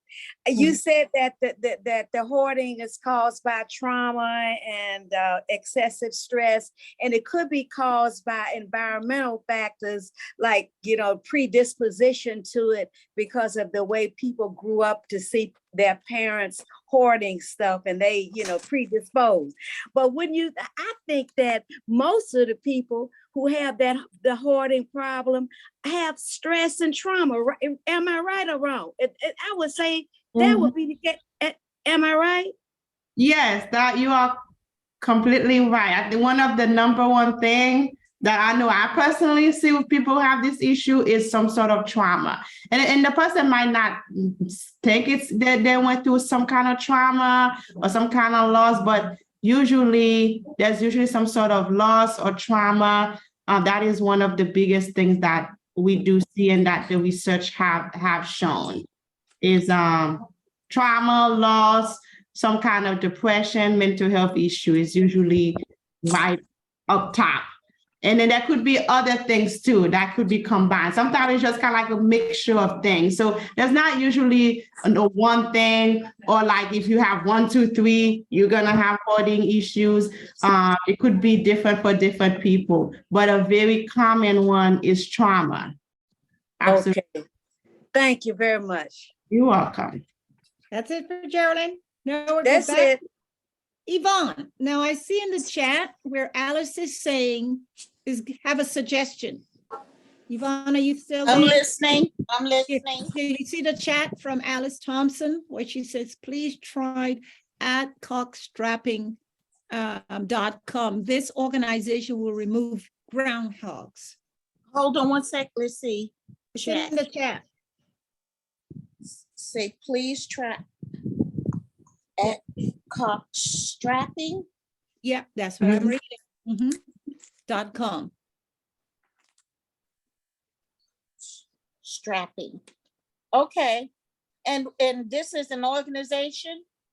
Yes. If you go to the website, they say they remove wildlife. Yeah, but they charge. Oh, they do charge? Yes. Oh. That's why I said call Fish and Wildlife for the federal government. They may be able to help you. Okay. Very good. Thank you. That organization charges. Yes, Okay. they do. Okay. Yep. So at this point, it seems that Beatrice has done her job. Has completed her job. Our Thank you for wonderful. allowing me to share some knowledge, and it was great chatting with you all. Thank you so much. Thank you. Thank you, Beatrice. Please give her a hooray, a hat, whatever. Hooray, hip, hip, hooray. Thank you so much. Thank you. Thank you. Appreciate you. Thank you. Bye, everyone. Bye. I will share the presentation with everyone who left their email and with you, Teresa, so you can share with anyone else. All right. Thank you. You know, you're my neighbor, as I'm in River Terrace, right across the bridge from you. Oh, wow. Awesome. If you see me, you know who I am. I probably would, yes. Yeah, I've been in that office a couple times. All right. All right. Take care, everyone. All right. Bye. Bye. Bye, Beatrice. Bye-bye. Noodles. Thank you. Goodbye, everyone. Bye. Bye. I'll bring my Bye. over there. That brings us to the end of today's session on what can you do, how to identify with hoarding. As someone says, everybody's a hoarder in some way. Not letting go of things that we, once needed and feel a need to hold on to is not what it is. Feeling a need to hold on to it. Yeah. Think you'll always have a use for it later on. That's the way I feel. So in some way, we're all hoarders to some extent. So thank you for participating in this afternoon session. It was wonderful to see all your faces, those who are on camera and those who are not. It's good to hear your voices. And we look forward to seeing you tomorrow, Wednesday. Alex has his morning advanced tech class in the morning at 10:30. And then in the afternoon, we have module 2. Go stand around and ask for more. Give me a call later. Bye-bye. And then later on Thursday, we have Dr. Monday coming back. You never know what she's coming with. Remember last time what she gave away? Anybody remember what she gave away the last time? Yeah, she gave away. Brenda. Brenda. Right. Hey. You never know what she's coming with this time. That gift card, Brenda. She's taking it all the way to the end. I got mine. Be prepared. Be prepared for her. Yes. Because you might be a lucky winner on that day. Walk a lot. You who walked away with gift certificates last time. Each or it was of you that $50 one. Yeah, $50. Yes, yes. So we don't know what, and we also have next week, the Washington Homes. She's also coming with gifts. So be prepared for next week as well, next Thursday, not this Thursday, but the following week. So be prepared for that also. Never know what's there for you. Okay, guys, it was nice to see you. Hope you have pray that you have a wonderful evening. God bless you all and those happy faces of yours. Yeah. God Thank you, bless Miss you, Teresa. Teresa. Enjoy your day. Have a Love good you. evening. Love you all. You have a good evening too, Miss Teresa. Yeah, and those of you who want that the copy of whatever it is, please put your name in the chat. She will email it to me, and I will share it with you. Those slides that she shared with you with the information that you hope to have. Okay. Okay. Okay. Good one, All Teresa. right. Thank you.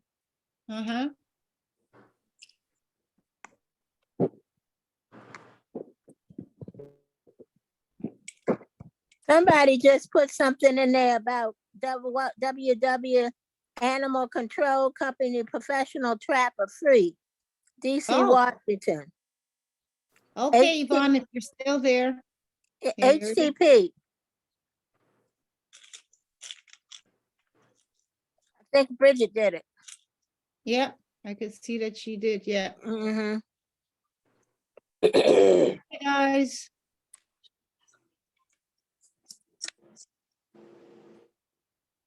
Let me go check my girl out.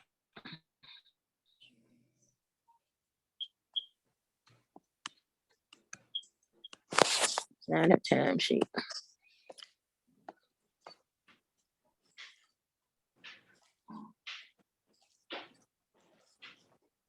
Don't forget to cook for Teresa, me, this is y'all. Sandra Edwards. I want a copy of that, but I can't put it in the chat. Why not? It wouldn't accept it. Because that's where I'm grabbing it stuff from. I'm grabbing it from the chat. I'm trying to put it in the chat, but it won't go. I don't see how.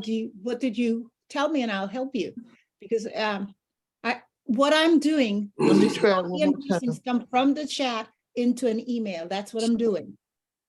I'm not handwriting anything. I'm copy and pasting. So if it's there in the chat, I'm copying it, putting it in an email, sending it off. So in the chat, if you look for where it says the more, where it says I got it. Tap on that, and you can place your information in there. That's where I'm Will grabbing. this be coming on the tape recording later, Teresa? Well, I'm not going to promise the recording because it will be uploaded onto the our website as well as YouTube. That's where it's recorded. It takes time for me to stop and send recordings when it's eventually going to be uploaded. So that's basically what I've been doing. Yeah. Okay. That's what I was got talking it in the chat. Yeah, it's always going to be there. It doesn't go anywhere. I got it in. Yeah, thank you, Sandra. I will make sure you get a copy of it because that's what I'm doing. I'm copy and pasting information now. Teresa, Yes. Jenny Blackman. Hi, Jenny. I need a copy of the presentation. Okay. I put it in the I see your stuff. I see it. I'm copying and paste it right now. Thank you. I can see it. And I'm looking through there now to see anybody else who's hoping to get it. So I'm grabbing it.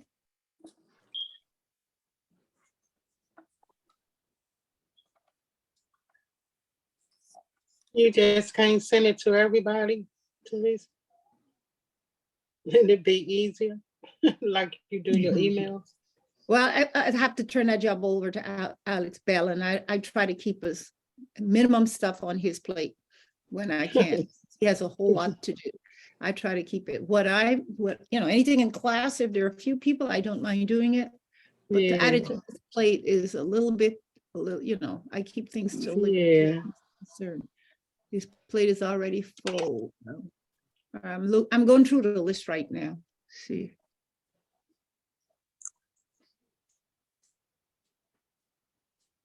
just got a delivery of some more pineapples, y'all, from Bread for the City. Oh, What? Are you sharing? Of course. Okay, I'll be waiting. Don't All forget right. to get that corridor for yourself though. It'll help you. Thank you, Gracie. I'm gonna look that up too. But right And there's now, one for pairs. They'll do Right. the pair the same way. There's one for pairs. Do the same Right. thing. right now, my sharp knife will do just fine. You need my address? I got you. I'm gonna attack these things like I did the other two. Yeah. They won't live long. You They need my won't live. address? It's live food, but it won't live long over here. So you're not sharing. Fresh You hear me, pineapple Dan? is so good. When it's sweet, it's so good. You hear me, Diane? I'm gonna substitute pineapple for beans. Mm-mm.